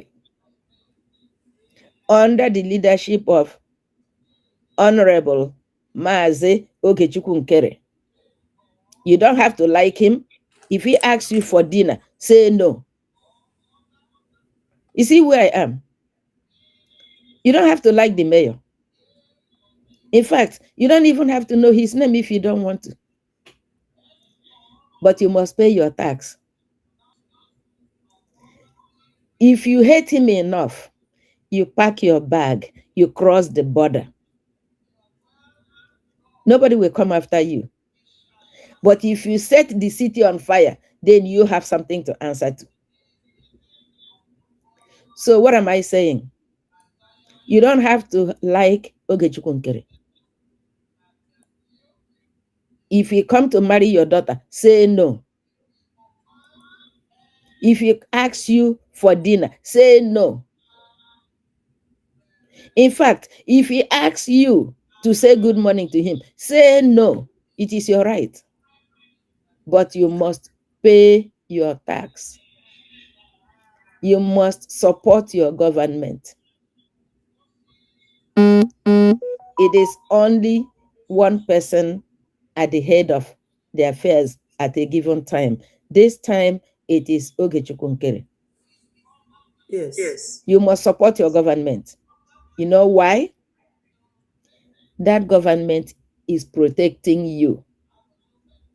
I also saw another video this morning where they were, what the man's name is, it Obi or Chika, whatever his name is, in South Africa. I couldn't believe what they were doing to that man. I think they ended up killing him. Wow. If you have a government, that will never happen. Because no government will allow her citizen to be treated that way, except if your government is the terrorist government of Nigeria. We are saying, support your government. Let's get away from Nigeria and have our own government, have our own land that we can be proud of, that can protect us. Many people, that's not my problem. Oh, let them deal with it. Monkeys everywhere in our home. But when something begins to happen to you, you wish you have a government. When do you people learn? I'm asking Biafrans, when do you learn? Both the ones at home and the ones abroad. The ones at home, yeah, they're in a tight corner. I agree. The ones outside, what the hell is your problem?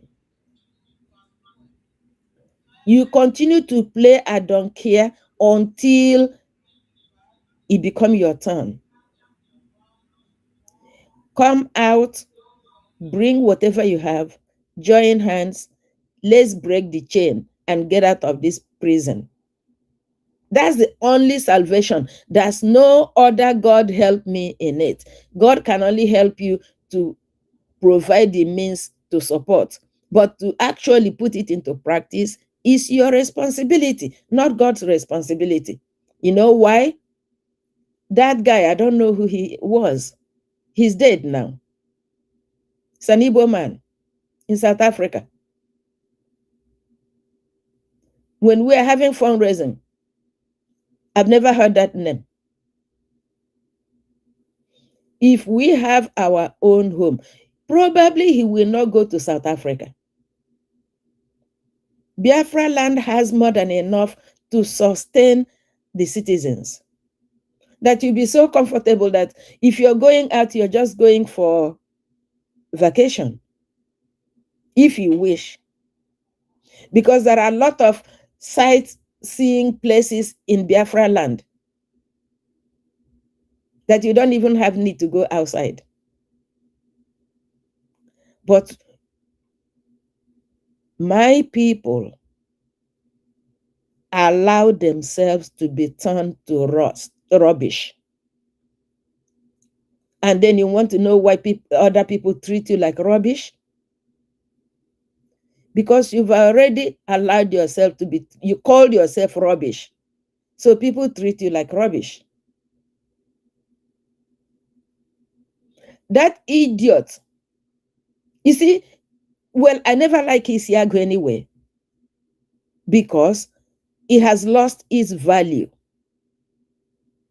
Every idiot wears Isiago and talk rubbish, wear red cap and talk rubbish. They gave Buhari Isiago to wear.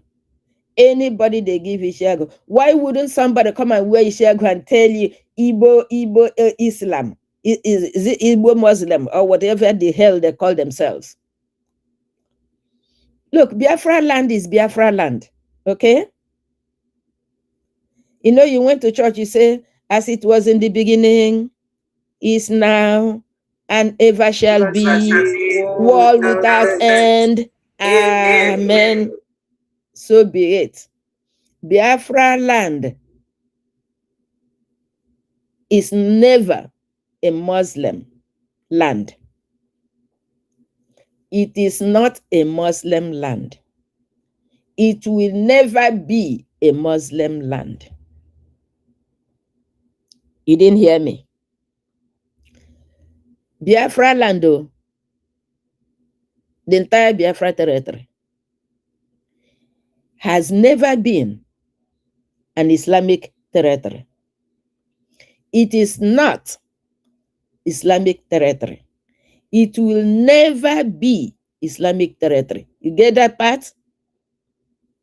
So if you want to be a Muslim, it is your choice. The North has more than enough land.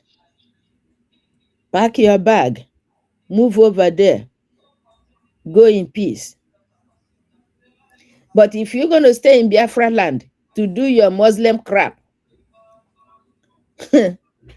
I don't think you're going to enjoy it. Yes. You are not going to enjoy it. I don't care the connection you have. If Usman Danfodio is your grandfather, he wasn't from Biafra territory. So you, his child, have no inheritance in Biafra land. Go to where your papa came from. Stop deceiving yourself, because it's not going to work. He never did. It will never. And it's not going to be. Remember, as it was in the beginning, Lugard tried. He thought 100 years was everlasting. The 100 years came and gone. What does that tell you? Biafra land is not for sale. Not at all. Even if you bring Osman Danfodio, now, put Isiago on him, put red cap on him, he is still a Fulani man. He was a Fulani man. He died a Fulani man. He remained a Fulani man. Therefore, anything about him remains Fulani. Well, if you're Sabon Tike, don't believe me. But you will find out for yourself. But if you're a true Biafran, the only choice you have is to support your government. You have de facto government at home. If you're home, you support them. If you're outside, you know exactly what you do, and stop being stupid. Stop living on this man-made utopian world. New Nigeria. What is that? What happened to the old Nigeria? No, you can't get something new if you don't have the old one. What happened to the old Nigeria? So, if you are living on borrowed hope, give it up.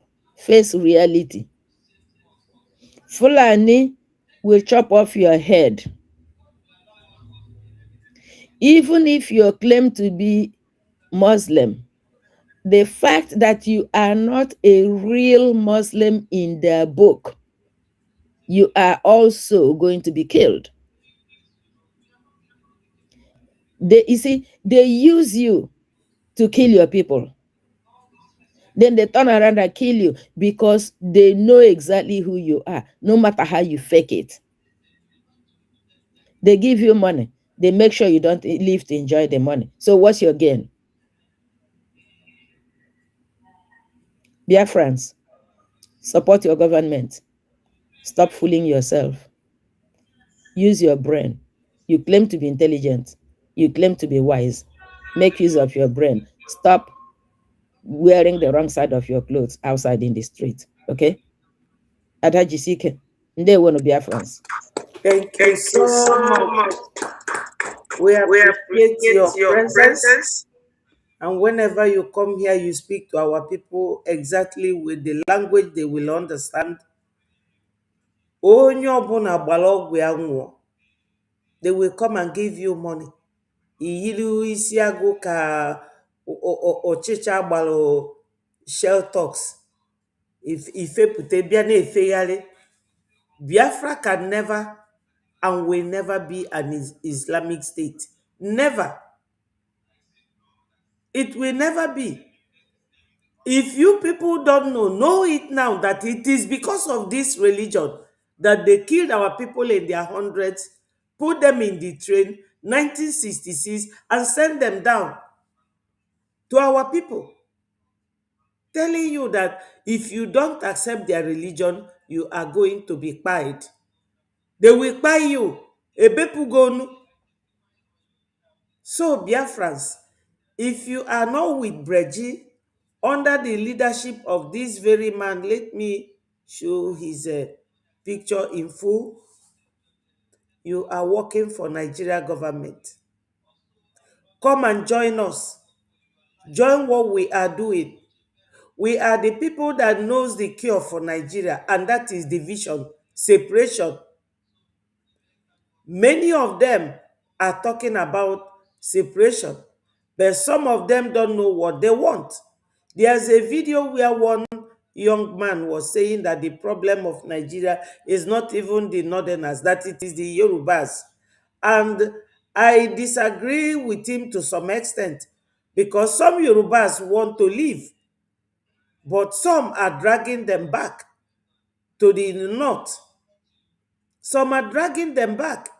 Somebody like Professor Wole Soyinka, Tinubu, and Oyedepo, they are with one Nigeria. But Professor Akintoye and the rest of them are talking about Oduduwa, that they want to go. So their chameleonic nature won't let them. Fafuocha, Facha, Fafuoji, Fejie, Fenwero mind of their own. And when you look at this flag behind our Prime Minister, you will see that it is only America and Israel that are speaking up in favor of Christians. No other person is speaking. China is like some of the Yorubas. They will come and join the BRIC, BRICS, BRICS. They will be selling ammunition to Iran. They will be to fight America, and they will be selling ammunition to Ukraine to fight Russia. Yet they are with Russia in BRICS, and they will also come to Nigeria. They carry our coal from Enugu. They are supporting Nigeria. So with all this, what our Prime Minister said on Sunday, I have played the video and you all heard him, is just to let you know that the reason why these people are not letting us go is because of this, their religion. This religion, they want to Islamize you, they want to Fulanize you. And then what my brother, Mighty Dot, we started this program with your video where you were talking to Biafrans that they should do like Johnny Nash. Let your yea be yea and let your no be no. Know where you stand. In that video, Mazi Mighty Dot, you were telling Biafrans that they are known as wise people and intelligent people. Where is that wiseness? As my sister told you people here, you should all know why they are vilifying you. As our Prime Minister said on Sunday, this same Islamic religion going around the whole world, terrorizing everybody, that is their major plan and agenda. That is all. Why is it so? Because once their caliphate says one thing under their Sharia, it works for everybody. You have no mouth to protest. There was one Hausa girl that I showed her video here last week. She said that they Hausa people are now crying out that it is not easy for them. It's not. Religion, Islamization, that is just their agenda all over the world. That is what is going around. We did not commit any crime. That is why Onyendu Mazi Nnamdi Kanu and Mazi Simon, our first Prime Minister, that's why they are detained. Religion. Then you will see somebody wearing our traditional dress, holding their placard that they are Igbo Muslims. Have you? It sounds so odd because it will never happen, and it can never happen. And how do we succeed in stopping them? Ejema and Eje.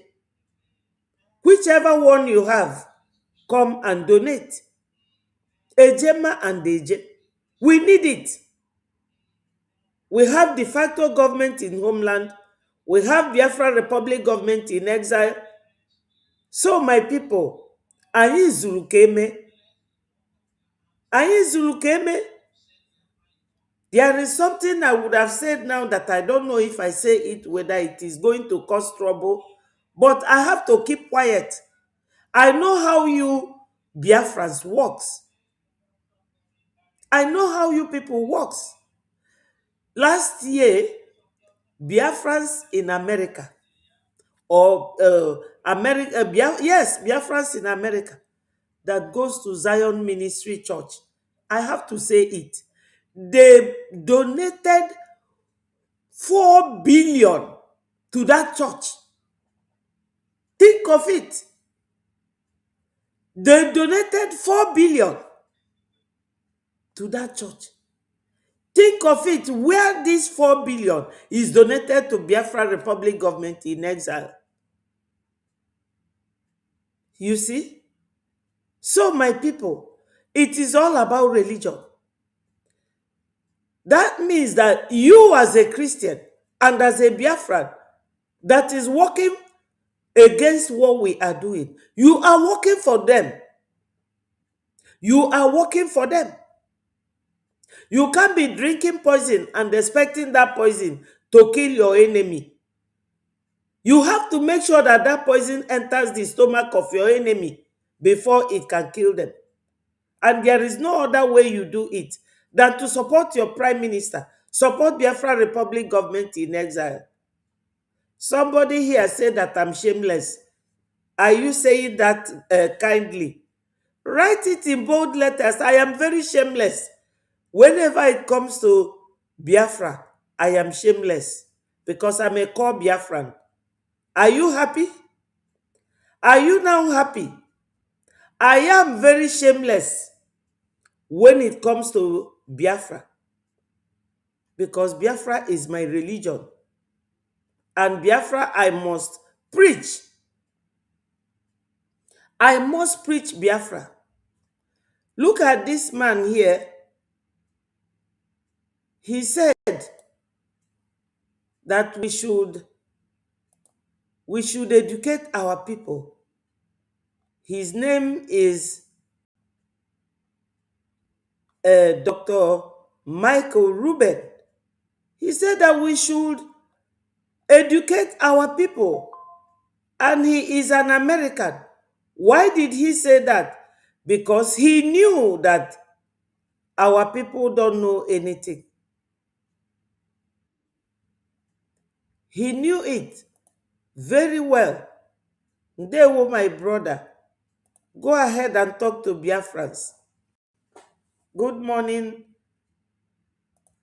from my end. And I know it's afternoon here, after 1 in UK.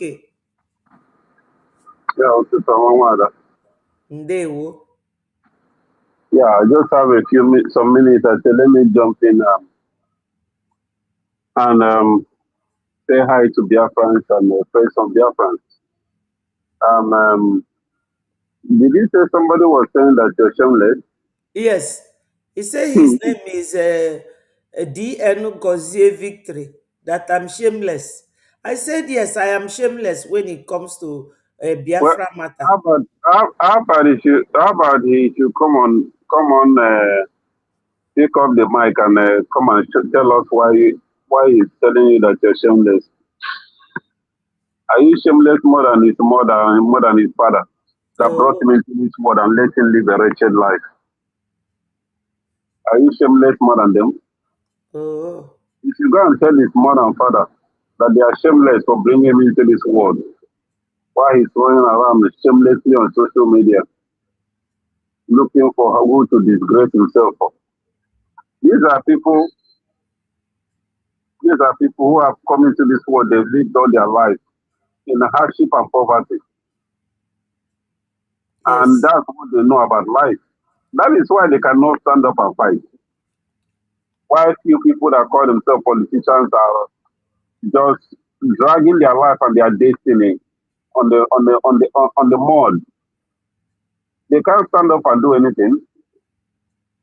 But those who are actually speaking for them, those who actually have a mind and time to speak for them, be their voice, those are the ones that will come and attack. Yes. They used to nothing. They are suffering from Stockholm syndrome.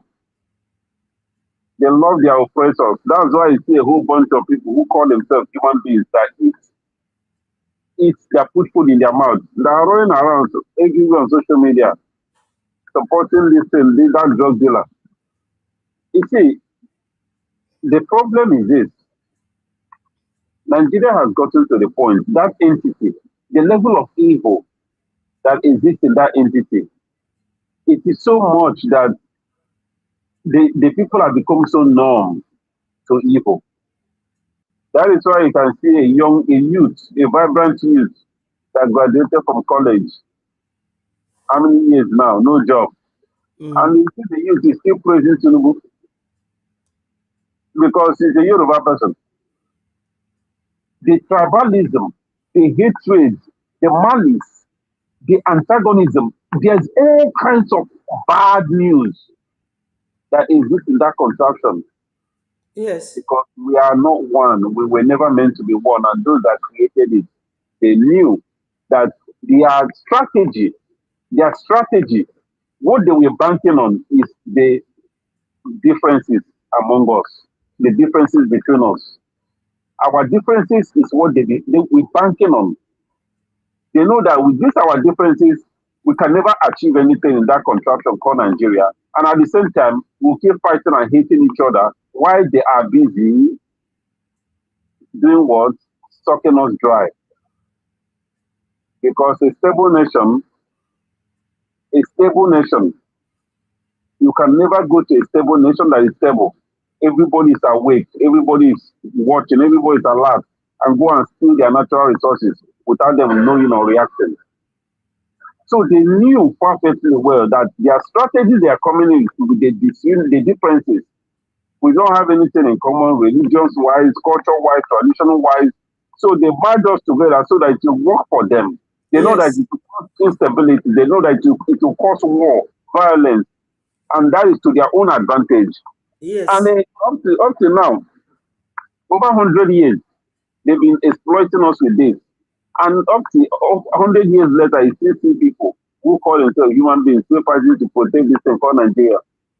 And where they made it towards is that they now brought something called religion and sealed it with that. That is the reason why, because, and those who, if you look at it, those who are championing this Christianity in Nigeria for the most part, if you tell me they are Yorubas, they are the ones that carry this Christianity of a thing. Look at the mega churches in the Nigeria, who owns it, Yoruba, even outside Nigeria. Yes. They have brought their UK, in America, here, different places, their branches. Yes. It's a big con artist job. Why? Because nothing there is real. Because the country itself is not real. Their religion, their Christian is not real there. Because all these mega pastors from Yoruba, they are all practicing Takia. Because they were Muslims and they saw that there's business in Christianity, they all jump in.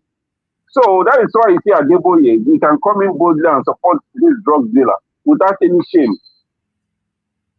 Stand behind him solidly because they all know that this is all lies. It's Takia they are playing. Of course. So because Yorubas were Muslims, hopefully, before all these Christians you see there, before they now convert to listen, because there's business in it. So our people can never be free until they understand that they need freedom. One other bit I was yesterday, I was at a glance, I looked at my phone in the morning, sometime in the morning. I was really busy at work yesterday. I couldn't even look at but when I happened to look at my phone at a point, I saw that this man was on, I didn't even know, he has a YouTube channel. And he was holding his program. One other bit. Yes. Do you know people that were on that program on YouTube alone? Because he has Facebook too. Facebook is the one that I actually knew years ago, about 2020, 2019, 2020. I mean 19. I know I know about his Facebook page. He does prayer every night and morning. People are flooding in from all over the world on his program. Yesterday, he had a program on YouTube. I just take a glance. I didn't even open it. I just looked at it on YouTube. I saw his page. I saw that he was live. Do you know how many people that were there live? Over 250,000. Yes. I'm talking about Jerry Eze. 250,000 and one other basis. I'm sure that 95% of those people are there. Of course. Oh, your line, I think internet is affecting you. Can you hear me? Yes, I'm hearing you now.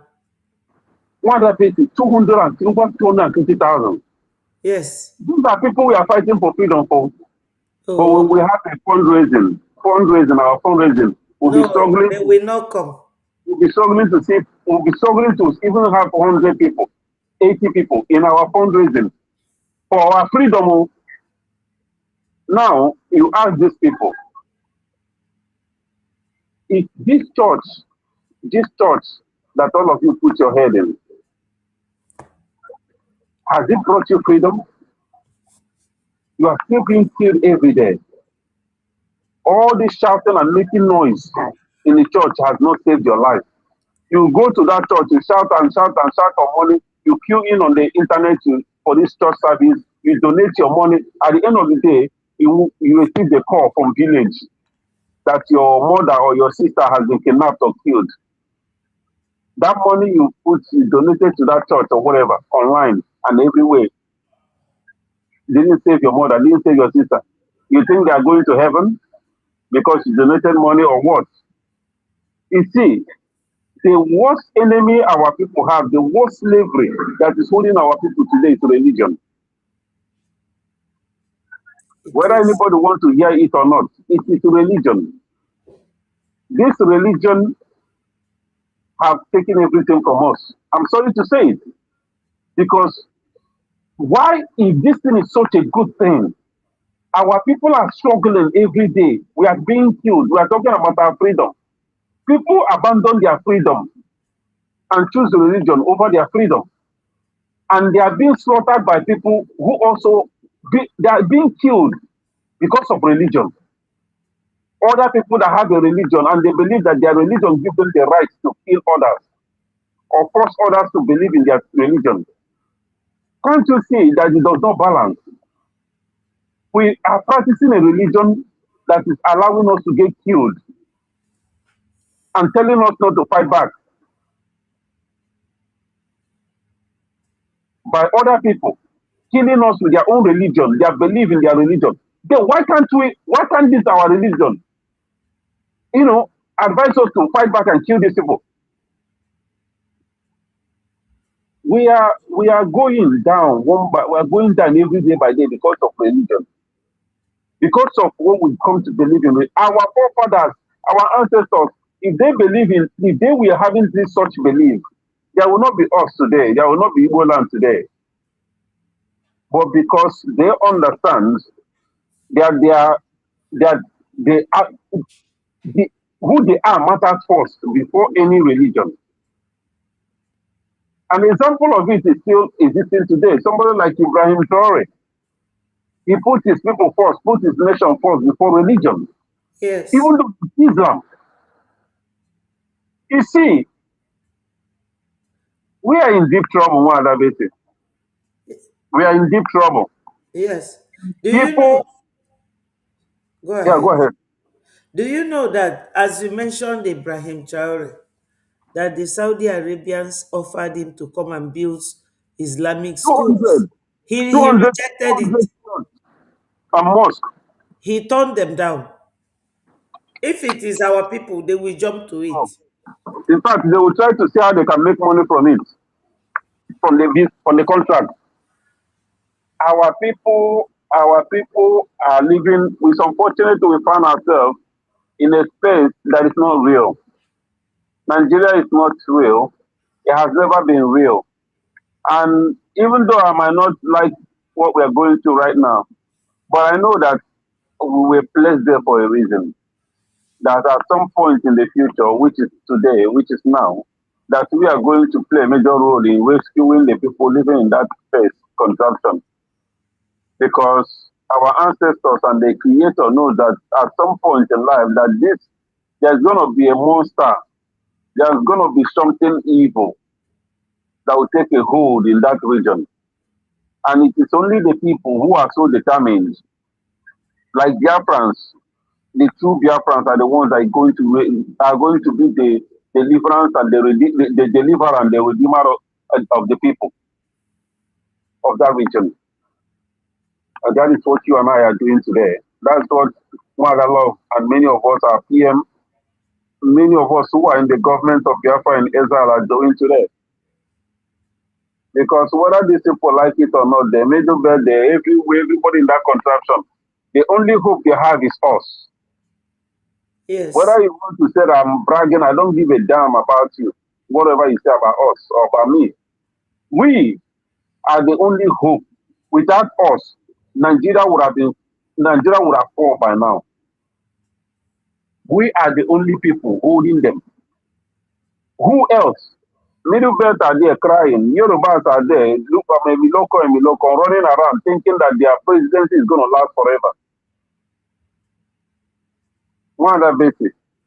Yes, my brother. These people supposed to be applauding us, but we have always. What is it, one other basis? Why do we always be the ones to make things right for every other person? One other basis, they are crying everywhere right now. Everywhere.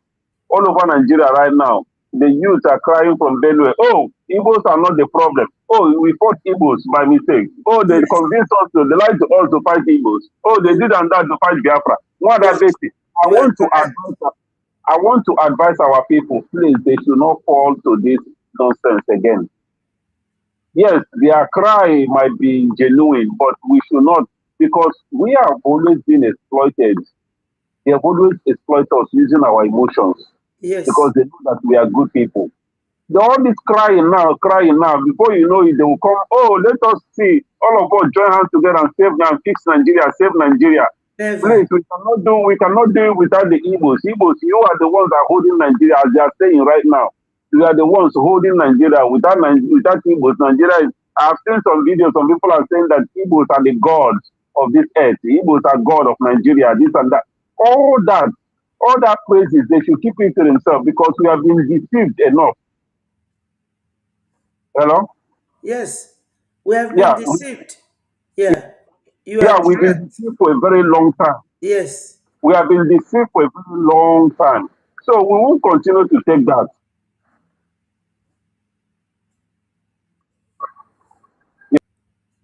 Oh, internet has kicked him. He will come back.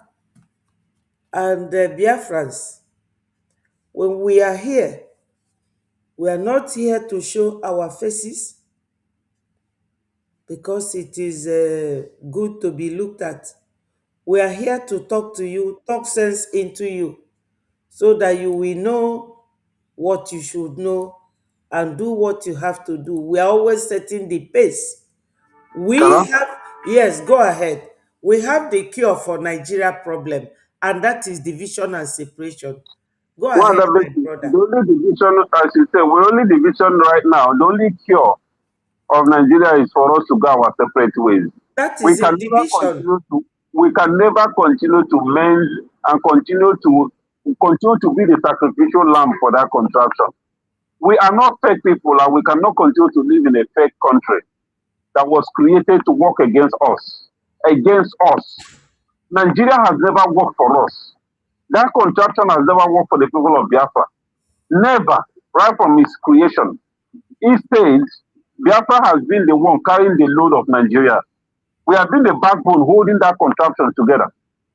And when we decided to pull out and say that this contraction is not working for us, they came and killed over 5 million of us so that this contraction can continue to exist. And today now, they are still calling us Igbos. Oh, you are the one holding Nigeria together. You are the savior of Nigeria, this and that. All that bullshit. One, I bet we are not buying any of that. They can never rob us our emotions. They can never exploit our emotions again. Those that want to follow them, they should follow them and go to Sokoto or wherever in the north and go and live. We can never, ever allow them to exploit and lie to us and exploit our emotions of saving this evil they call Nigeria. We are going to pull out. We are going to create a nation that represents us, a nation that represents our culture, a nation that will restore our tradition, a nation that will restore the glory and the spirit of our ancestors. Because it is only the spirit of our ancestors that is what is going to guide us, is what is going to help us to have a better life, a better nation. Because it was the spirit of our ancestors, when the spirit of our ancestors was still in effect, active. That is where Biafra was a kingdom that stretches all the way to Congo. Yes. And ever since then, look at us today. That a reprobate to wake up and call us a dot in a cycle. Because they have succeeded in cutting, thinking they're going to wipe us out. It doesn't matter if they reduce us to only 2 states. We are still going to be greater than Nigeria and all their cohorts. There is nothing you can do to stop us. If you like to use our natural resources and pay off all the useless Igbos, Biafra Efulefus, to fight against this freedom, they can never succeed. They will only come and disgrace themselves. They will only come and do the work of shame, and they will go and fizzle out. Yes. This freedom, as long as I am breathing, as long as Wadabet is breathing, as long as our Prime Minister is breathing, as long as every single one of us in Biafra government, our COAs, every one of us, as if Father Love is breathing, and still believe in this freedom. You guys can never succeed. You guys can never stop us. If you like, use Mazen Dekano. If you like, use Simon Epa from Finland. None of you will succeed because you know what? Before Mazen Dekano, Biafra was here. Before Simon Epa, Biafra was here. Before anybody, Biafra was here. And Biafra will continue to be here. You can never silence Biafra. Nigeria is too small to silence Biafra, to stop Biafra. Britain is too small to stop Biafra. All of them united, they are too small to stop Biafra. They know it. They can only play a delay game on Biafra. And that delay game have gone for too far, for too long. And now is the time for Biafra to be restored. And anybody that tries to stop Biafra will pay with their life. Because life has been taken away through this Biafra, millions actually. So we can never stop. But you, Igbo, Biafran that is there, thinking that you are, that Nigeria will love you, thinking that anything will change for your betterment, that you'll be accepted in that British concoction and contraction, keep living in that delusion, keep living in that dream. You see the video that is playing around, a police officer boldly, I don't even call it a police, call him a police officer. That's a ragtag criminal. Boldly and ethnic bigot that if you were Igbo, that he will arrest you. Yes. Can you imagine? The other one came out a week before that. One came out and said on national TV that Mazen Dekano should be killed. Yes. All these things are happening because Igbos have been reduced to nothing. We have lost respect. They don't respect us anymore because those who supposed to represent us, those who supposed to represent our dignity and pride, have sold us out. And we let them, after selling us out, we let them continue to walk around, breathe, enjoy their family, enjoy the money that they sold us with. We did nothing to them. So what makes you think that other people will not have the effrontery, the guts to rise up and do their own too? If this person did and got away with it, sold the life of millions and got away with it, anybody can rise up and speak of Biafra and talk to us anyhow. Because we don't have anybody representing us in the helm of affairs. Except the Biafran government, the only government that is actually giving a voice to Biafran people, that is trying to restore the dignity and pride of the Biafran people all over the world, is being bombarded from every angle. Is being rejected even by the leaders that started this movement 3 years ago, or that resorted this movement years ago. Can you imagine that?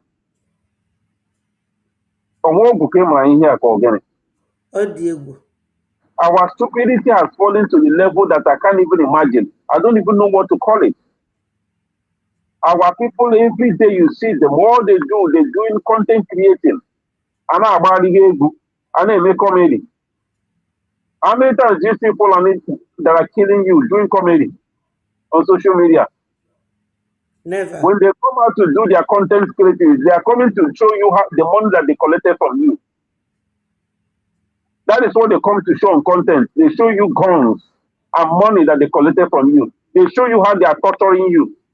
That is their own content creating. Yes.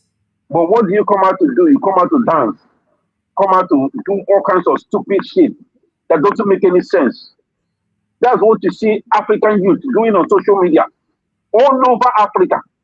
Everywhere you turn around, some of them will dress up, go on, dress and walk around on the street of Europe so that people will see them. Oh, she's beautiful. Oh, he's great. Look great. And then what? Behind you, they're looking at you as a mumu. Because that's what you are. If another man will come to your land and take your natural resources and use it to go and better themselves, while you live and be drinking water that is being shitted on, drinking water that is full of shit and bacteria, and every day you come out to call yourself a human being, they don't see you as a human. They see you as an animal trying to live like humans. That is why they don't have respect for you. That is why you see this so-called act of racism happening anywhere. Even here in the United States. Look at African Americans everywhere. They are blacks everywhere. They are fighting on the street everywhere, messing themselves up. And tomorrow you still see them crying pointing hand at the white man. Are there racism in this country? Yes. Bloody racist in this country.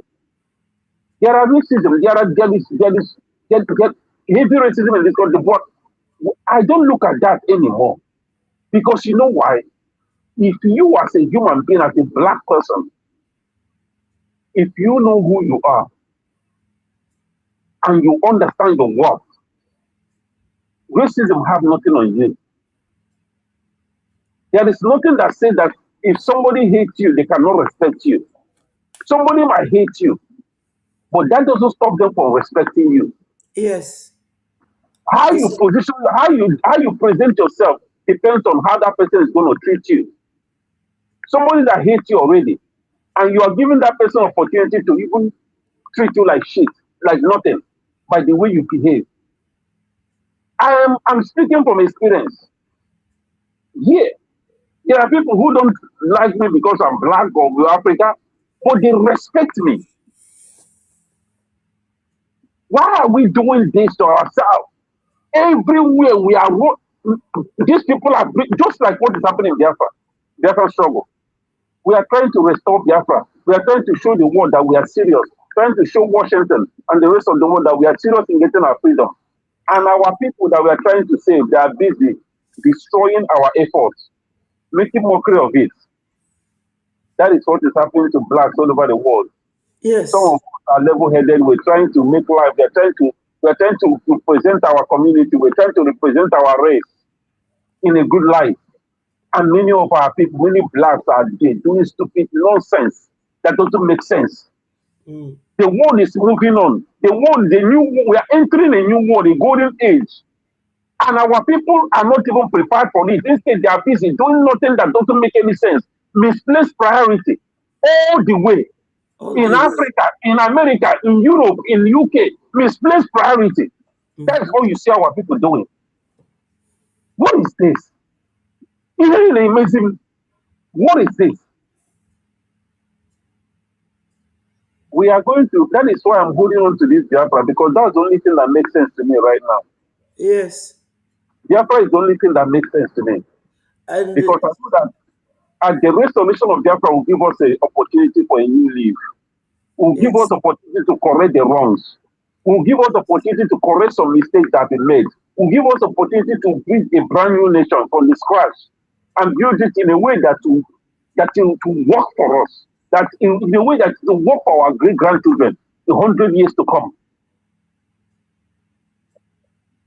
So if you are there, if it is your job that you came into this world with your miserable life, if it's your job is to come and sabotage the freedom of your people, please continue. We are not begging you anymore to stop. Continue. And let's see how far you're going to get. But know this and know peace, that no matter what you do, you can never stop the restoration of Biafra. That's what message I want you to have. You that is coming here to call one other Betty that she's shameful. Know this.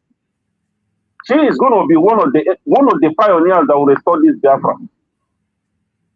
And you are going to eat your shame back. That shame will reign in your household, will reign in your family. Yes. If you happen to be alive to see Biafra, you are going to walk in the land of Biafra shameful for the rest of your life. If you actually a Biafran, you will walk in Biafra with shame. Shame will follow you everywhere you go. Anything you do will result in shamefulness. Yes. Because many of you are evil. You don't listen. I don't even understand. What that means, it makes no sense. If you don't want to fight, okay. People outside the world are seeing, outside Nigeria are seeing what is happening, and many people are concerned. I'm not even talking about Africans. Why people are concerned about what is foreigners are concerned in what is happening in Nigeria. Yes. And somebody that say that he is a Biafran or a Nigerian, and you are fighting those who are actually doing something. They are not doing anything to hinder your freedom. They are not doing anything to stop you from getting. They are actually the pioneers working to restore that freedom, to get that freedom for you. Yes. And you are like, even if you don't like them, even if you don't believe in what they are doing, why don't you just keep your mouth shut? Don't even watch them. Don't follow them. Don't even pay attention to them. Why coming to attack them? Why coming to rain abuse on them? Like it does not make any sense to me. Yeah. Now, the level of amusu many of our people have become is something so baffling to me. I'm telling you. I don't understand. Why can't you don't like that is one thing I know that our people are living, I don't know what I would call it, illiteracy or whatever. This level of evil, in fact, illiteracy. Look at it here. Say shameless as you are. Because I'm talking about freedom of our people. And you are shameless for talking about freedom. And then you turn around and okay, now this person, how can you tell me that this person like is normal? Gozie. How can this person be normal? If this person is telling you that you're shameful for talking about freedom, you are not one of it, you are not here removing your clothes or doing any stupid thing. You are here speaking to your people about the freedom, why they should support their freedom, why we need freedom from this reprobate, this parasite from the Sahel. And somebody said that you're shameful. That is to tell you the mental capability, the mental level, that's the level, the mentality of our people right now. Yes. That if we do not restore these people, we are gone. We are gone. Our people, we need to show that they need freedom. The same way, the same effort they put in that their Christianity of trying to make heaven. The heaven that they don't even know where it is, whether it exists or not. They are putting so much effort, so much money, so much belief in something they have not seen, something they have not been to. Nobody went there and came back and said that, oh, this is what heaven looks like. These people are throwing in their money. These people are paying attention. Over 250,000 people queue in on YouTube alone, not even on Facebook, to listen to one man that said that he's a preacher, that shout and shout and shout and shout from morning to night. And they put in their money and everything. But their freedom, something that will actually give them freedom, give them money, put food on their table, they say no. They say no. Yes. But Jenny Eze is not putting food on your table. Many of them have been many of them have been a member of that church for how many years? Ask them how their life has changed for the better. Some of them are still expecting their miracle and they will die while they still waiting for their miracle. And then their children will take over and still waiting for the miracle. And then their children will die while waiting for the miracle. And then their children will... What is wrong with us? You have been doing something over and over again since you came into this world. We go to church 3 times a week. At the end of the day, Nigeria is the worst place on this planet Earth to live as a Christian. That's what Rep. John James is saying in this video. And yet, these so-called Christians, these so dundies that call themselves Christians don't want to wake up and save themselves. If you're doing something and you don't see any results, why can't you make a change? All we are asking you is to give Biafra a chance. You were not here in 1967, so you're not going to tell me that you lost your life or you suffered for Biafra, genocide. You did not. But you have opportunity to be, you are alive right now, you have opportunity to make changes, to finish up that thing that your forefather started. Give Biafra a chance. You have given Nigeria a chance all your life. All your life, you give Nigeria a chance. Look at what Nigeria has given you back. We are asking you, give Biafra a chance. Just one chance only. We are not asking you to give half of the remaining of your life to Biafra. Just give Biafra only 1 or 2 years chance right now and see if we are going to give you a better life or not. We are not begging you. We have gone this far. Nigeria is shaking because of only few people, 50 people that appear in the fundraising. And we are shaking Nigeria to its core. So, Nigeria, if you want to add Nigeria, if you want to know how effective we are, even with few people, all you shameless Biafrans, If you want to know how effective we are, what we are doing is go and ask your Nigerian government what we are doing to them. So whether you support or you don't support, we are going to get this Biafra restored. And the land of Biafra will work against you. Every one of you, the land of Biafra will work against. One other thing, when we enter Biafra land, I swear, when we enter Biafra land, if people are falling and dying every day, if there is outbreak of disease and people are falling and dying, I'll be so happy. Because these are people that never supported Biafra. If sickness before them, I'll be happy. Our people are wicked. Very. They are wicked. We are not talking about people of a nation of 5 million, a nation of over 80 million. We can't even see 100,000 people, 100,000 people supporting their freedom. And all this thing is happening because of division, because of envy and hatred. If Mazen Dekano open his mouth and say, everybody, okay, Mazen Dekano is there, okay, they've given him life sentences, one of giving death sentence, and they've offered him things for him to abandon Biafra. They've offered him things for him to see Biafra. And you know what? He said no. So if you are willing to stay there because of Biafra, you're already in the hands of these people. Why can't you find a way to release a memo or whatever, ordering everybody? If you do it and these people, these evil people that surround you, your siblings and your lawyers and so-called lawyers, if they hide it, you keep doing it I'm sure you are in prison now, you're not in Kuje, you're not in a DSS dungeon. I'm sure there's a way you will find a way to pass this memo. That every Biafran that knows him, if you love me, if you love what I started, if you love this movement, if you love IPOB, go and support Biafran government in exile. Because they are the ones that are doing something that will bring this freedom. If Mazen Dekano does that, one that basically will be seeing over 1,000 people in our fundraising. And this very moment, that everywhere is shaking. I'm not even talking about Simon Ekpa. Okay, let's talk about Simon Ekpa. If Simon Ekpa, since he's the one that took over when Mazen Dekano went in, if you come in and tell all these animals that are running around everywhere, calling them CRC, calling them USD and all these useless people, if you call them, all of them, and say, hey, all of them that are visiting him every day, calling him and visiting him in Finland, if you tell them, hey, this thing that I built, this Biafra that I built, this is a government that I helped in building. If all of you allow me to fall, I will never forgive you.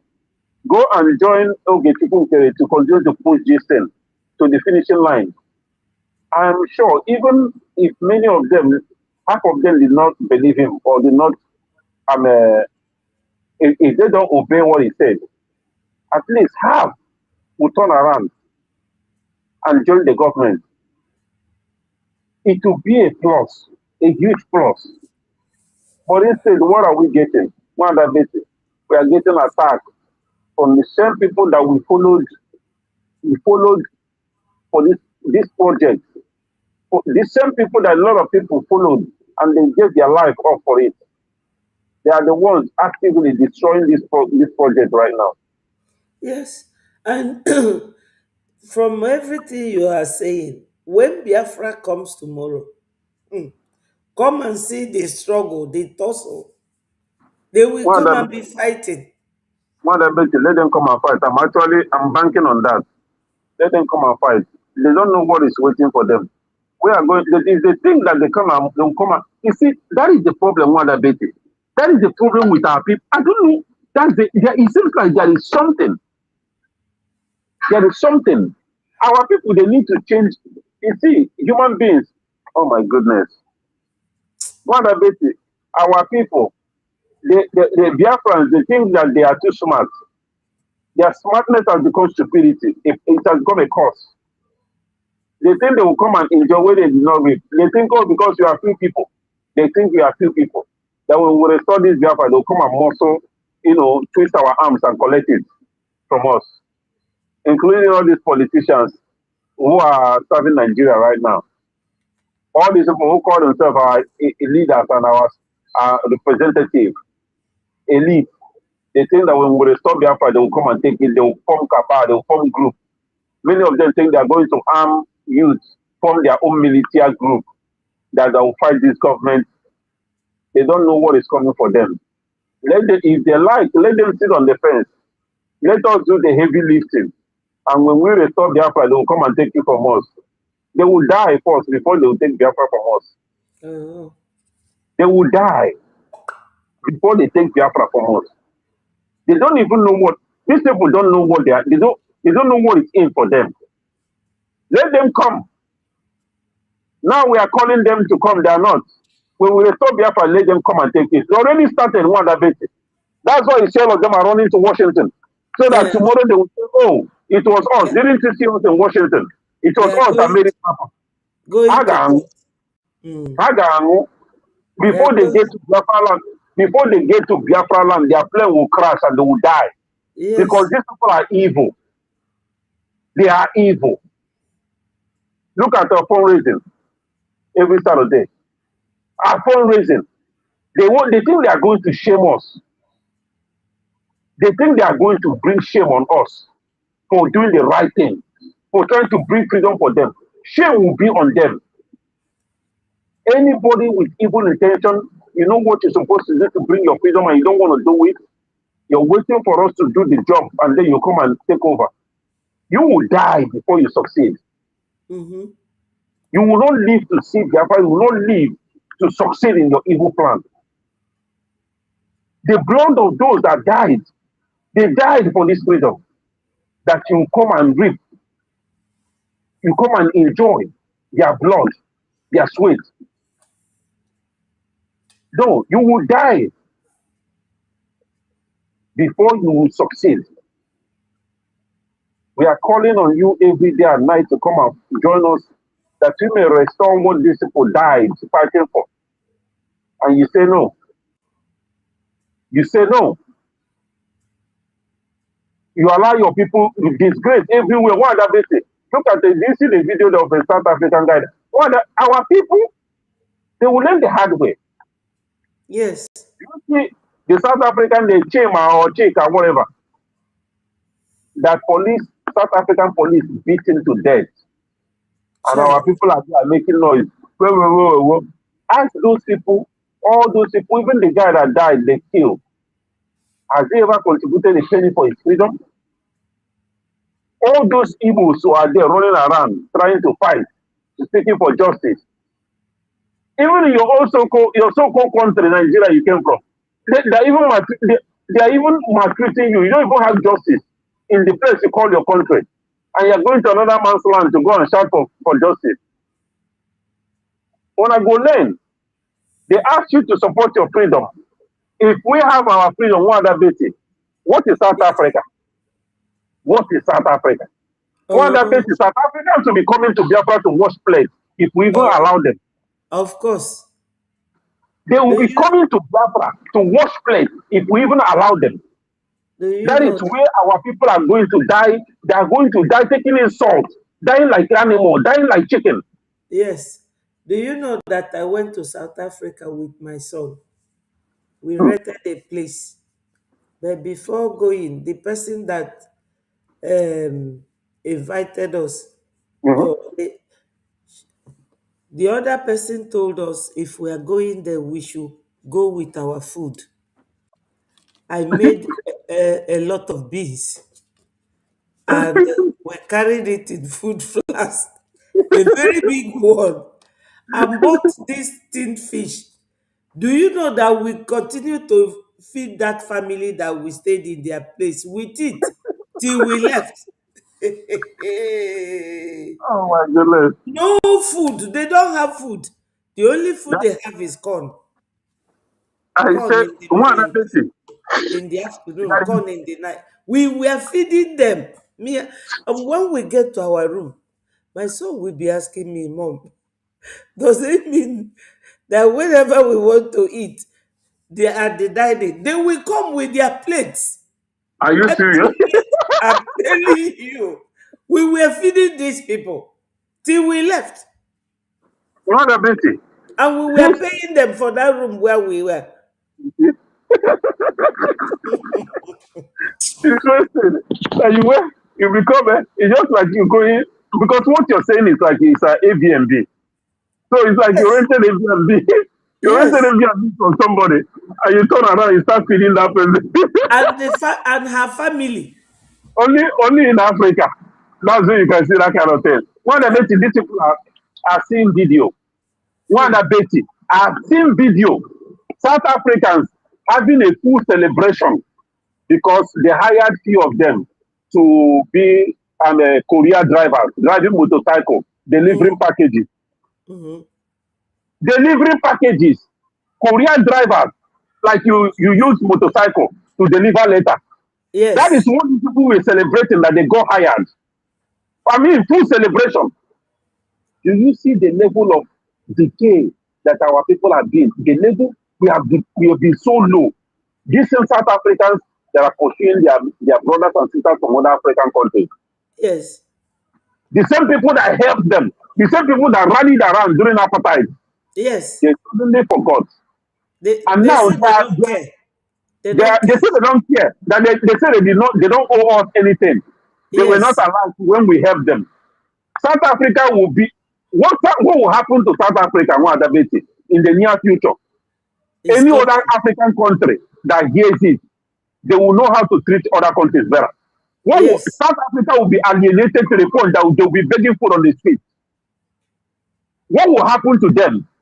Oh my goodness. This is what we are talking about. Everywhere you go, our people are struggling. Our people are taking insult. Our people are getting humiliated, all because they refuse to fight for their freedom. Yes. We have a land filled with milk and honey. We have one of the best weather. We have one of the best, soil. When you talk about agriculture, we have one of the best mines.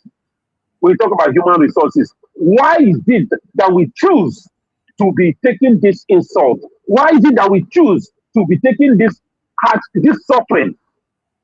Why? I don't know.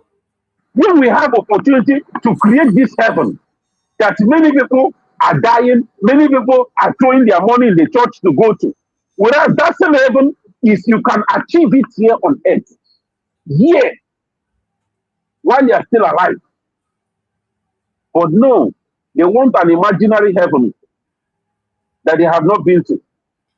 But to live that, to experience it here on earth is not want to. Isn't that baffling? Not be juju be that.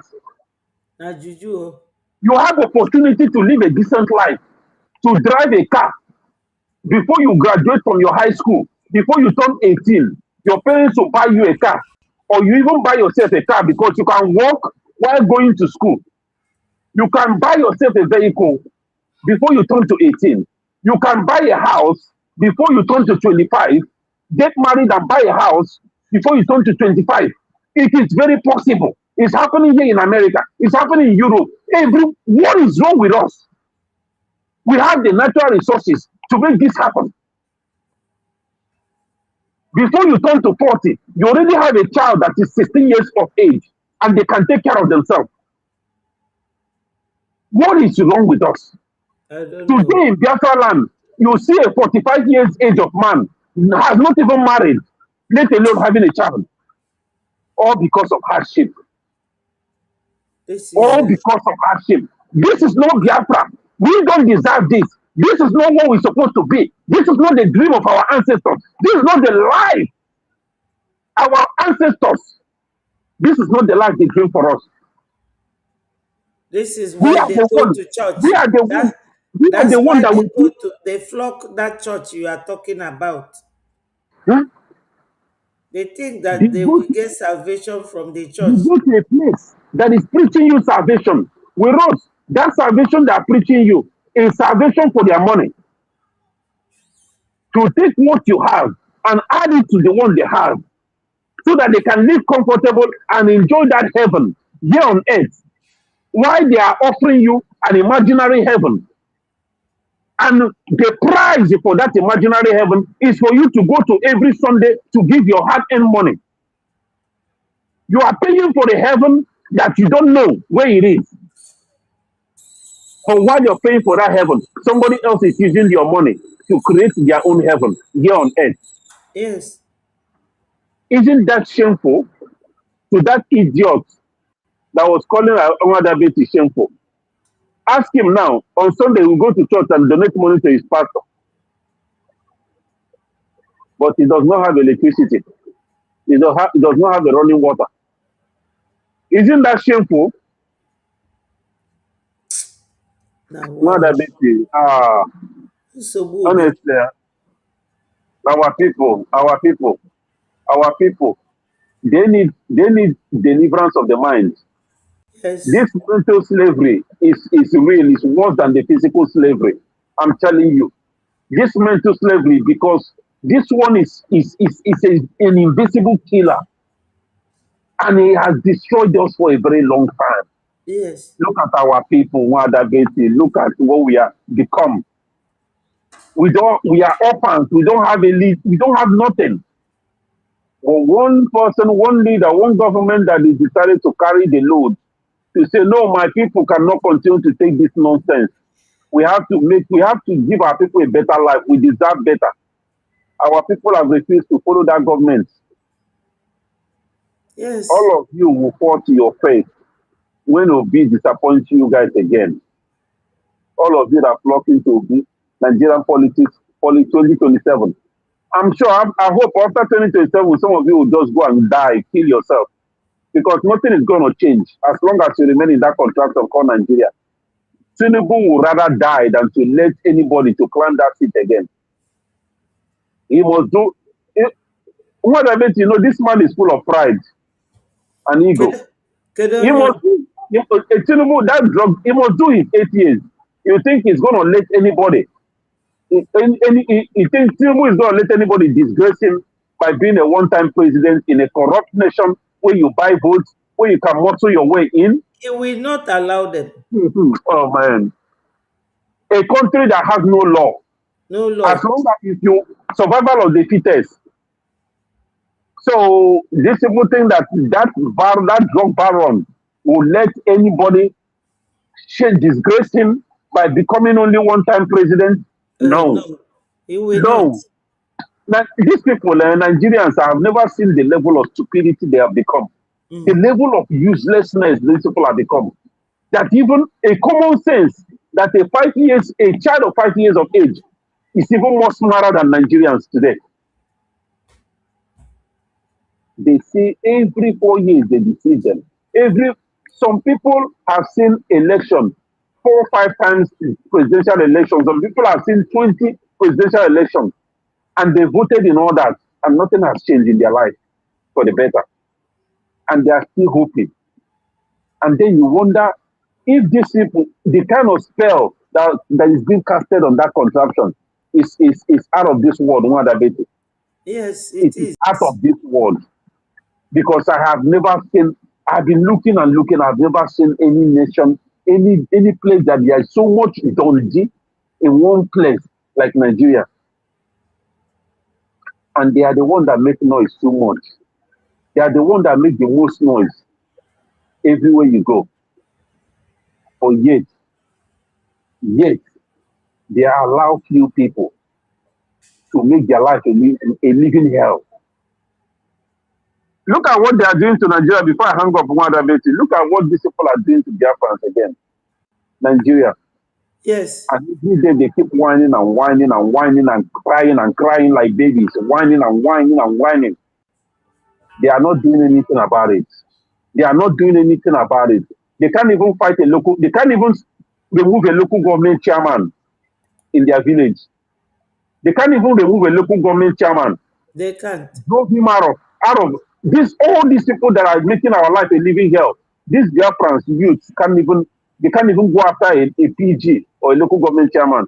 But wait, when Biafra is restored now, you are going to see these people. They are the ones that will be whining. They are the ones that will be criticizing the government. They are the ones that will come out to start protesting. They are the ones that they will do everything possible to make sure that they bring down they control their grievance.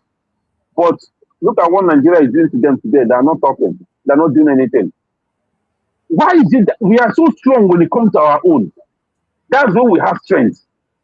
Yes. What, honestly, Anyị na-adị ike na-arụ onwe anyị o. That's the ah, most painful aspect of it.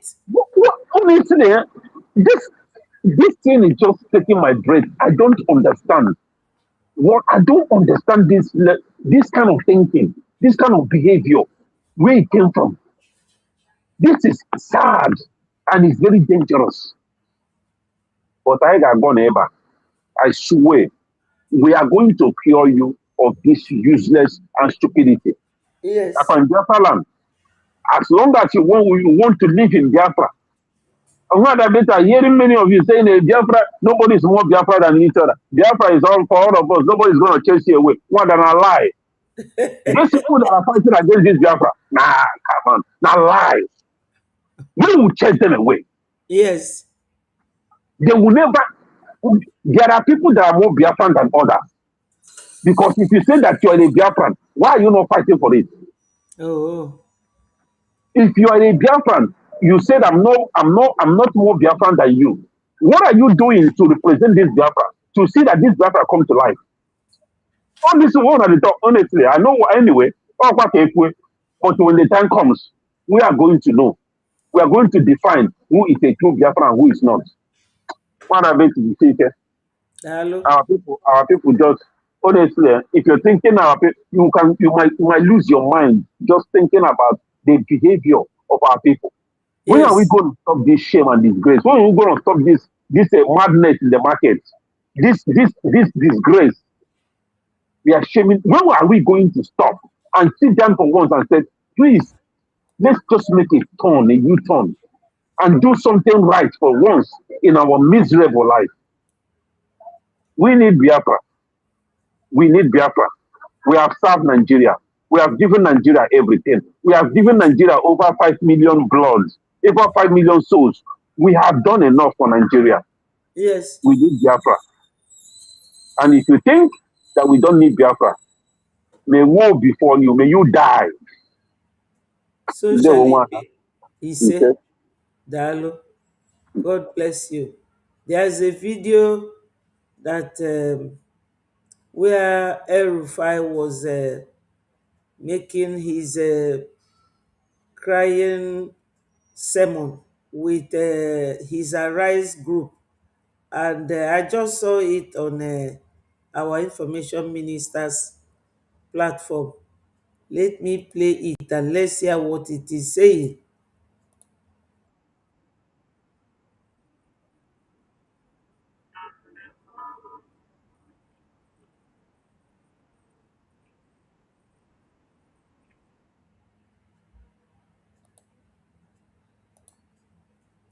It's a matter of national security.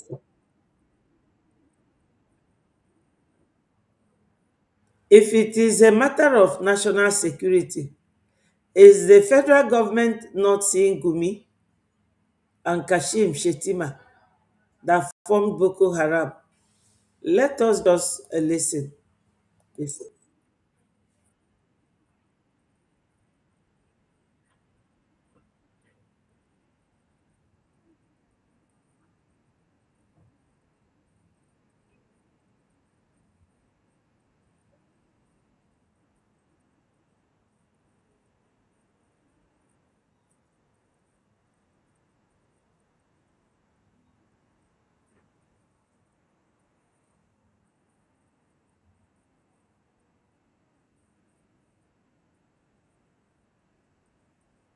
One I bet if you're playing something, it's not playing out, so you're not hearing anything. Are you not hearing it? Oh no, we are not hearing anything. Really? Wow. Let me see. Why are you not hearing it?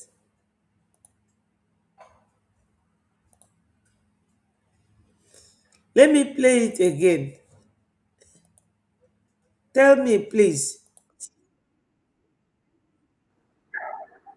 No, it's not coming out yet. It's not. No. Okay, let me see if I can play it from the phone.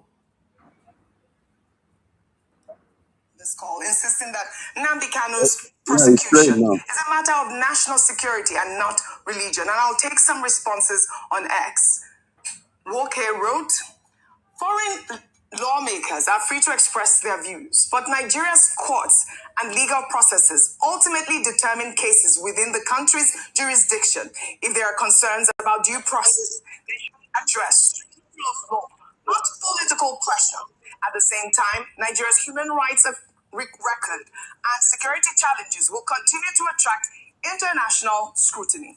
Dan wrote on X, U.S. legislators should focus on the issues facing their own country instead of attempting to dictate how Nigeria manages its internal affairs. Nigeria has made its position on Nnamdi Kanu clear. If the U.S. wishes to cut its aid over that, it is free to do so. Your thoughts, Rufai? See, the truth has also, we've always said about this Nnamdi Kanu Hello, what matter is it? is Yeah. that Yeah, sorry, pause this in. All this your nonsense. Even all these people in our TV, what they do is put Takia. Nnamdi Kanu in jail as they have put him now. That's what they do. Yes, it's Yeah, but there is something that he said, this Rufai. You know, sometimes he like to, say something like a reasonable, like he has some common sense. But again, that evil that dwells in them. Yes. Even you see those response that she was reading, those people that tweeted, if you look, they are Yorubas. Yes. They are the one that will say such a thing because who? Because their brother is the president. They don't want anything. Yes. When Tinubu finish right now, if Biafra is not being restored, if Nigeria is still standing, you will see these same shameless people. They are the one that will be crying every day how things are. As long as the Yoruba man is not in that position, that is to tell you the level of evil in that contraption. Mm-hmm. Even shameless, these people, their evil has turned to stupidity, has made them so stupid. Rufai said something, and before he even said it, I was saying it in my mind when I was watching that yesterday. He said that that person that made that comment, that the U.S. lawmakers should focus on their listen, but they are every day they are like a babiala, collecting money. They are taking money from America. Yes. They are waiting for handouts from America. But when it comes to money, America should focus, put their interest in Nigeria when it comes to giving Nigeria money. But when it comes to speaking against the evil going on in that contraption, America should mind their business. That is to tell you the level of evil that these people in that contraption that call themselves Nigerians are. That is why they deserve this punishment, this thing they're going through. They deserve it. They deserve they deserve the killing that is going on because they are evil. Nigeria, oh my goodness. Black people have become so evil. I don't even know where this is coming from. We have become so much evil. Yeah. America should mind their business, right? But billions of dollars from America is coming to that contraption. Yes. So since they want America to mind their business, Nigeria is a sovereign nation. Then the sovereign nation should start collecting handouts, collecting money, collecting what is it called? Listen, from money from America. They should stop collecting charity. They are sovereign nation. They should behave like one useless set of people. Continue. Yes, so all these people, whenever anything that does not favor them is going on, you will hear them lamenting, crying aloud, crying so much. It is only when it favors them. Now, are they not fighting for Duduwa? Are they not? They want to leave Nigeria, don't they? Why was no, they think they are smart. They think they are smart, yes. They want to have it both ways. Now, they just die down the issue about Duduwa so that when they enjoy their 8 years presidency, after that, now they will lift it up again. Oh, it's okay for you to now fight for Duduwa because another person is a president. But when yours is a president, no, you don't want to fight for it. So Duduwa is not good for you at that time. Yes. They go down. When Fulani finish with them, when Fulani finish with these people, they will understand that it is not good to be evil. They join Fulani killing over 5 million of us. Middle belt are crying right now. They will continue to cry until they will come and kneel down and beg Biafra for forgiveness. All that one that are crying right now, oh, we decide to fight Igbos. That one is not yet. But you see, Yoruba, what they are going to suffer will be worse than what Hausa and Fulani and Hausa and Middle Belt are suffering. Yes. Because Nigeria today is standing as an evil empire, destiny destroyer, talent destroyer, opportunity destroyer. That is what that contraction has become. And it's standing today because Yoruba allows it to stand. Yeah, is it not a Yoruba man that said, a police officer, that if the person he caught was a Yoruba person, Was Igbo. If it was an Igbo, they Igbo would have person, detained him. yeah, that he There would is have to tell you detained that him. the hatred for Igbo runs in their DNA, in their blood. Conspiracy, yes. So they are the one holding that contraction today.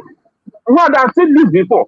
If Yoruba people with their treachery and evil mind, if they rise up today and say it is enough with you, Fulani, we the South, we are pulling out. Fulani will never do ping because they know that if they try anything, we are going to invade the North. The South will invade the North. And we are even going to chase Fulani out of that area into the Sahel. But because they are evil, they would rather, Yoruba would rather die, continue to suffer and die in hardship than to see our evil people progress. No, yes. They would rather die in hardship. They would rather be burning in fire. As long as evil man is in that fire with them burning. I don't know. This level of hatred is witchcraft. I'm telling you, this level of hatred they have towards us is more than witchcraft. Because I've been saying this. I've looked at the structure of Nigeria. I've looked at what is happening. Hausas, they don't even have any say anymore. Middle Belt has been conquered. One other basis. Who is going to fight the South if Yoruba and the Biafra join forces together to say we are pulling out of this contraction? Who is going to stop us? Yoruba, what will happen to them? What will happen to the generations to come? Generations to come will pay for it. Generations of Yorubas to come will pay for what will happen to them with their treachery and their evil. You see, this Nigeria will cause the kind of damage this Nigeria will cause to Yorubas. 100 years to come, they will never recover from it. This evil that they have condoned, they will wonder. Dalo, we have to continue to educate our people according to what our COS said in this video. We will continue to educate our people. Let me see if it will play.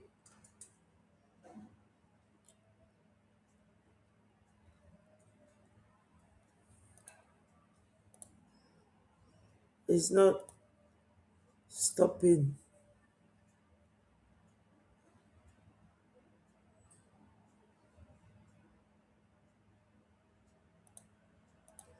The video is not letting me.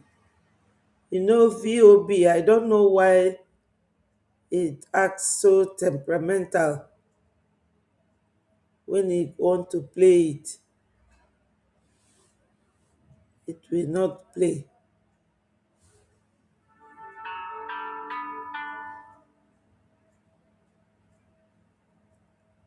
They are all jumping on the Igbos as a ladder to climb to glory. But God knows. Yeah, somebody was telling me about this one, how he traveled to Germany to meet Kanu Takano. And you will be questioning, asking yourself, what is the mission of this man? Are you seeing it? Let's give this some minutes. Which man? Arnold, Mike Arnold. He went to Germany. They say he went to Germany. Let me show you the picture of him and Kanu Takano. What happened? Are you serious? Yeah, Oh my, these people are they are so desperate. they are. They know that the government.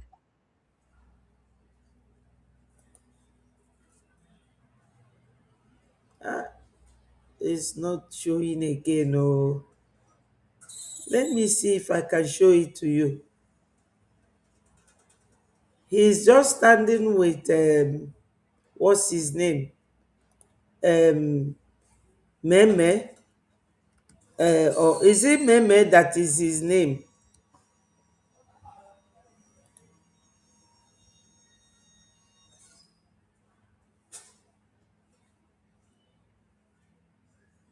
I don't know. Are you seeing it?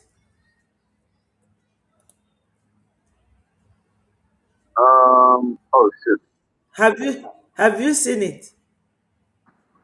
Um, there's a picture on what's it called? Is that Twitter? X. Are you seeing it now? Yeah, I'm seeing a picture on the other screen. Oh, hold on. Yeah, that is Kanu Takano. Are you serious? So much. This man flew to Germany to go and Yeah. meet this criminal. Yes. This is what they Wow. do. So these people they are really intensifying their efforts because they know that there is no road for them in Biafran government in Ezra. So they are doing everything possible to see if they can, create something that could give them that option to remain relevant. That's Yes. all this one are running around like rats. It's just that they're trying to see how they can fit in somewhere that will make them, all this one that bit I'm saying, that the same thing I'm saying. They are looking for a way they can how they can position themselves so that when it is time to claim glory, they will use that platform to claim glory that they fought Yes. for Biafra. That's all they Yes. are doing. Look at Mike Arnold. Mike Arnold, you've been in Nigeria for how many years? You've Yes. heard about Biafra Ordeal. For how many years? Mazin Namdekanu preach. Nobody heard your voice. Mazin Yes. Namdekanu went into prison in 2021. Nobody heard your voice. All of a sudden, Mike Arnold, your ears, your eyes, your brain opened about Biafra recently. Now you're championing Biafra to the point where you're traveling to Germany. Wow. Wow. These Yes. people are shameless. Very They are shameless. desperate. But Yes. I Yes. Our sister is here. Our sister. Matano, is that Mary? Yeah, Yes. Matano should go and ask all those who have tried, Bruce Payne and others. He should go and they have come, they've tried their luck. They know he didn't succeed. He is too small. He is too small. He will run and run and run, and then at the end of the day, you know what Matano is going to achieve? The only thing Matano is going to achieve is stopping is going to bring what you call complete restriction from Biafra. If he doesn't go and sit down now, when Biafra is restored, we are going to make sure that his foot never step into Biafra Yes. to even visit for one day. Yes. Let him continue. He's going to close that door, that bridge. Are you When Biafra seeing is it restored, we now? will make sure. Yes, I'm looking at it. We will make sure that he never step his foot in Biafra. Let's see how Yes. Kanu Takano or Mazinan Dekano or anybody that will make him come into Biafra. He tried everything he could and it did not work. Now he's doing it practically. Going to Germany from America is a lot of money for Look him at to this. buy the ticket. Maybe Look at this. Nigeria government is using him. Now, of course, Yes, somebody is bankrolling him yes, because they see a white man to see if a white man will be able to pull it. There are other white men that have tried different places. They have tried, they didn't succeed. So you are too small, Mike Arnold. yes, We he thought he is. came. We thought he came genuinely to fight for Biafra to help us Yes, to get our freedom. But again, those who are using him, because what about it? when once we are close to achieving something great, you always see some forces that will come in as angels just Yes. to come and distract us and knock us off our track. Yes. And now they are deploying because we are the finishing line. So they are deploying all kinds of arsenal right now. Again, they will come in for as an angel just to make sure that they penetrate inside us and destroy us from within. But we have learned our lessons now. We can't continue to be fooled year in, year out. We have No. learned our lesson this time. Not all Yes. that glitters are gold. Yes. Because again, what about it? When you believe in yourself, you can conquer anything, you can achieve anything, because Yes. you won't have any need for anybody to depend on anybody. Because what they are doing right now is they are trying to, they have this mindset that, oh, it's a white man, we're going to worship and bow and look. Man, we've gone past that stage. Not be today. You can't come and deceive us again. No, not It at can all. only deceive those who are still suffering from mental slavery, who are Yes. suffering from inferiority complex. We have come out here, we live here in America, we have seen it all. You can't deceive us again. We live in UK, we live in everywhere in Europe. You can't deceive us. We have seen it all.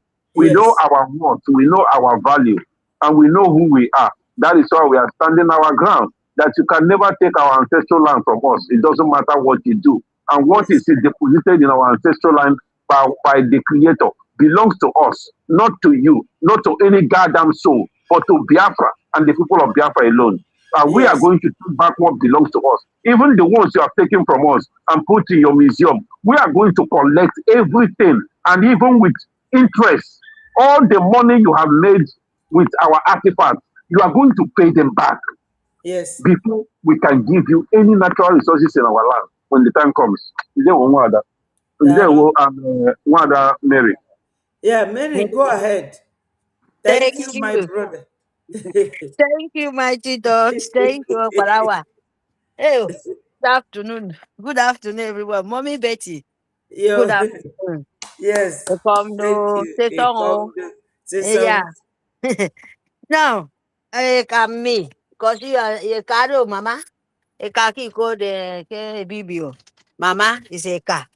So if I Yes, call you a car, me, I put young about my mama, they call so. yes, yes. I know that Yeah. ofofo is drink. Yes, we for forward drink. A car.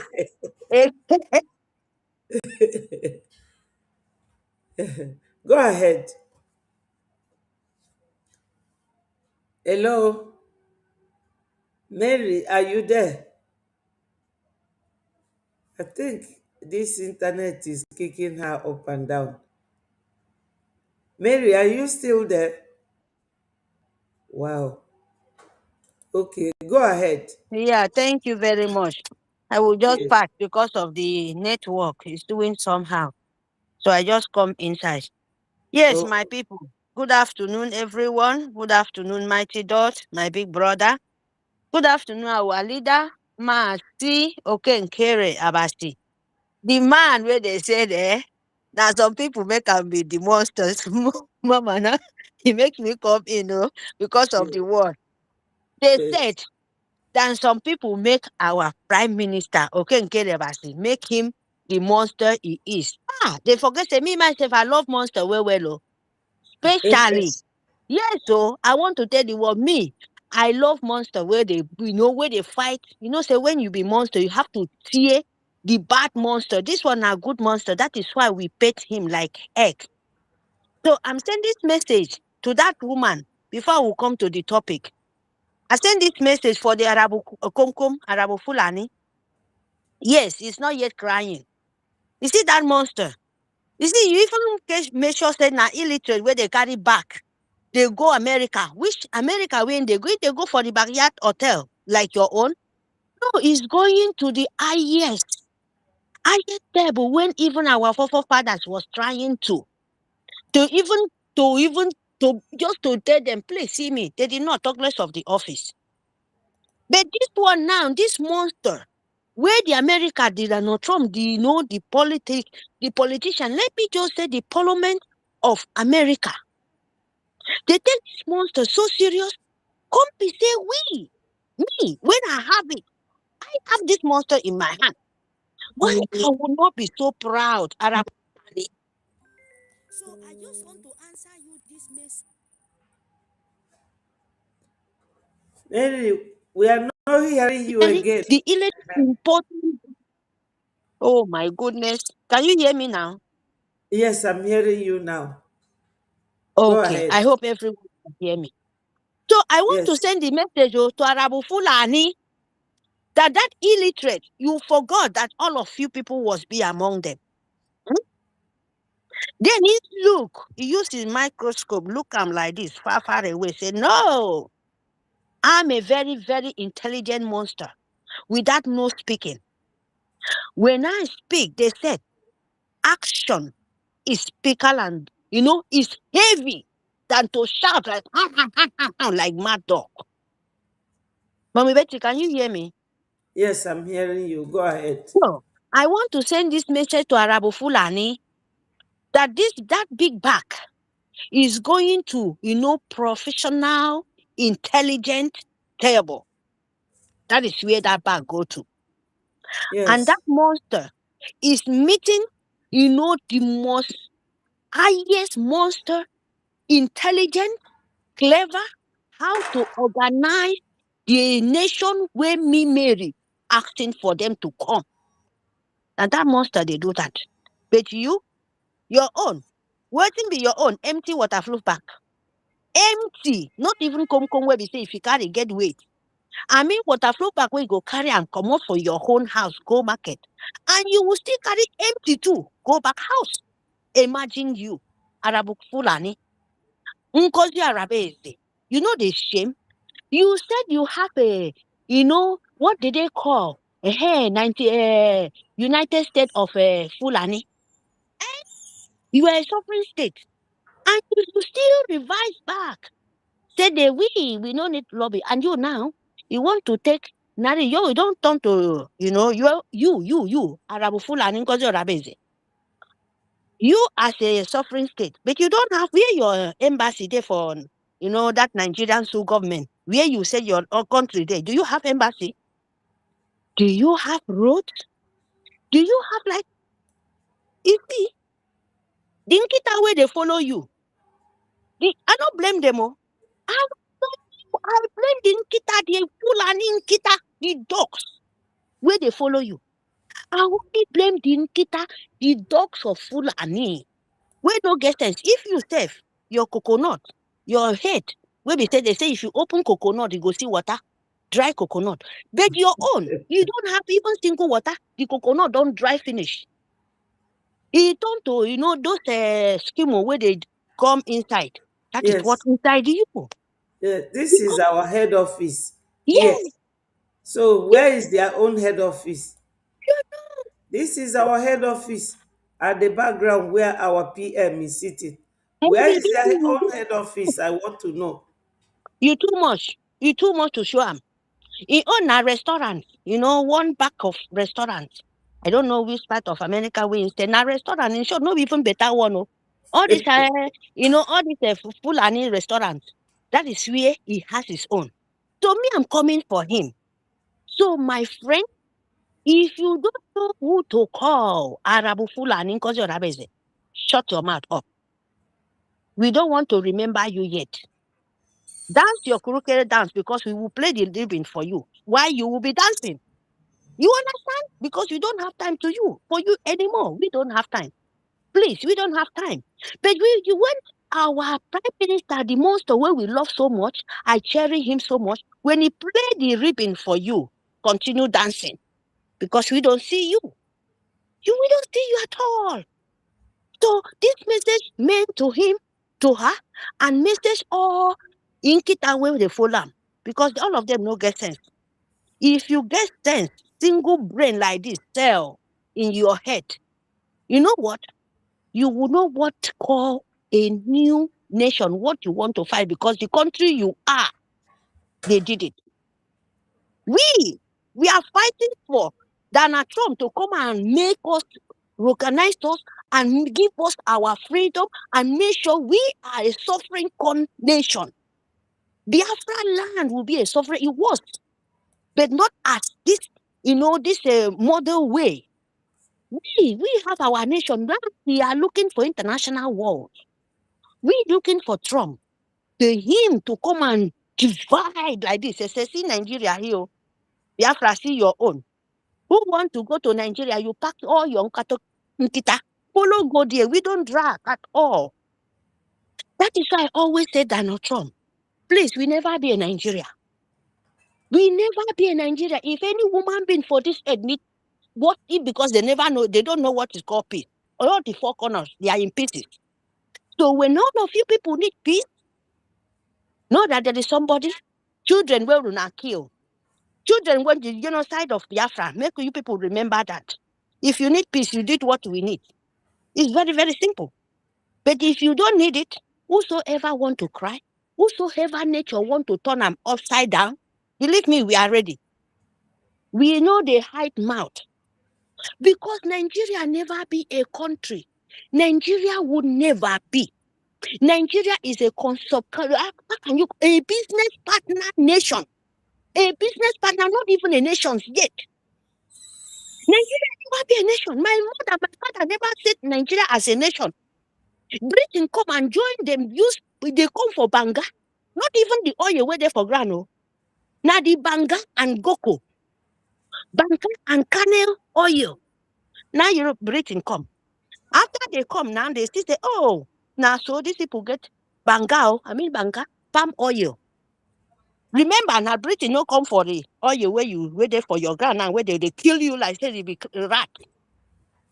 They come for cocoa, they come for tree, they come for banga oil to steal it from you. They come for all what they see after they discover that more than what they come for is more than that in the ground when you are merchant. And they start. Say you like it or not, say no, or we kill you. Is it not one man in Nigeria tell you before too? The same thing where Britain tell you. Your land or your life. If you don't want to leave the land, then Fulani will kill you. Is it not what they say? Britain said it before for our forefathers. Leave your land. They sell you like konkoma. They sell you like I don't even know what to use it and call. But they say no, it can never happen. What happened now? When Cannever take that mantle and reach that top, all of you people come out to die. No be we. I heard when our brother said, Mighty Dot, hey, we go pursue you, brother, don't worry. We no go pursue them. Now the land go pursue them. When you will be enjoy. Yes. Because when we will be enjoy and shouting and dancing, the sweet song, the Hosanna, Hosanna in my land, do you get time to remember them? You will not have time, my people. People will go remember them where they can never forget is the land. The land will never forget them 1 inch. The land, the God of the land of Biafra, the spirit of Biafra, he would never forgive them one like this. Now them go chase them away. Exactly. No. Now the land go chase them away. Person like me, I don't have any problem. I tell them, do what you want. The time of your payment is coming. Let's see whether you go hold somebody, or you go hold Breeze, or you go hold the spirit, the God of the Biafra land. As you said, Biafra is a spirit. And that is what it is. Let me make the see whether you go hold spirit, say, oh, now after he enter on a family, pain and sorrow go enter before. If you don't know, you don't remember in time to you to worship the land and beg and do your cleansing, all of you people will vanish. I see it be. I wish you uncle, I wish you Nathan. You don't want it. No be mommy Betty go contact with you. No. The spirit where greaters come this world as the Biafran children scatter everywhere. He still know where we are. He still know our land. So why be made go come fight you? When now I they fight now to me to go and relax. Then later me I come to look. No. I ask nature to look for you. See that time when that time reach. Yes. When that time reach, you will remember that you do something forbidden thing. That is mine. So my people, message for the Arab Fulani that will nothing. I will come back to them. Nigeria never be one. Oh. Nigeria is a worst nation you can ever see. Nigeria can never work. Nigeria Islamic organization, terrorist organization of four corners of the earth. It can never work. It can never Say work. it in Nigeria, you will die with it because the Yes. name is a genocide name. Yes. No be me. No be me said it. If you want to catch, go and catch priest. Nigeria is a genocide name. Nigeria, they kill you. So who you want to come and save you? Nigeria, where they kill, call now, where they kill you. Make him stand up, can't live to kill you, can't save you. A mad people everywhere. Mad people everywhere. Thank This you. Thank Nigeria is you, the country. Mary. Mommy Betty, Yes. thank you very much. Save Thank your you. life, fund your life. Take your matter Yes. to table of Biafra in America, in Washington, D.C. Without that, see this thing where they don't. You go fall and enter grave. Fund your life or you die. Thank you, It's Mommy true. Betty. Thank I you. need my Thank mic. you. Thank you Thank very you much. so much. Thank you. Yeah. Thank you. So Thank you. Biafrans, you Thank you, have Yaima. heard it.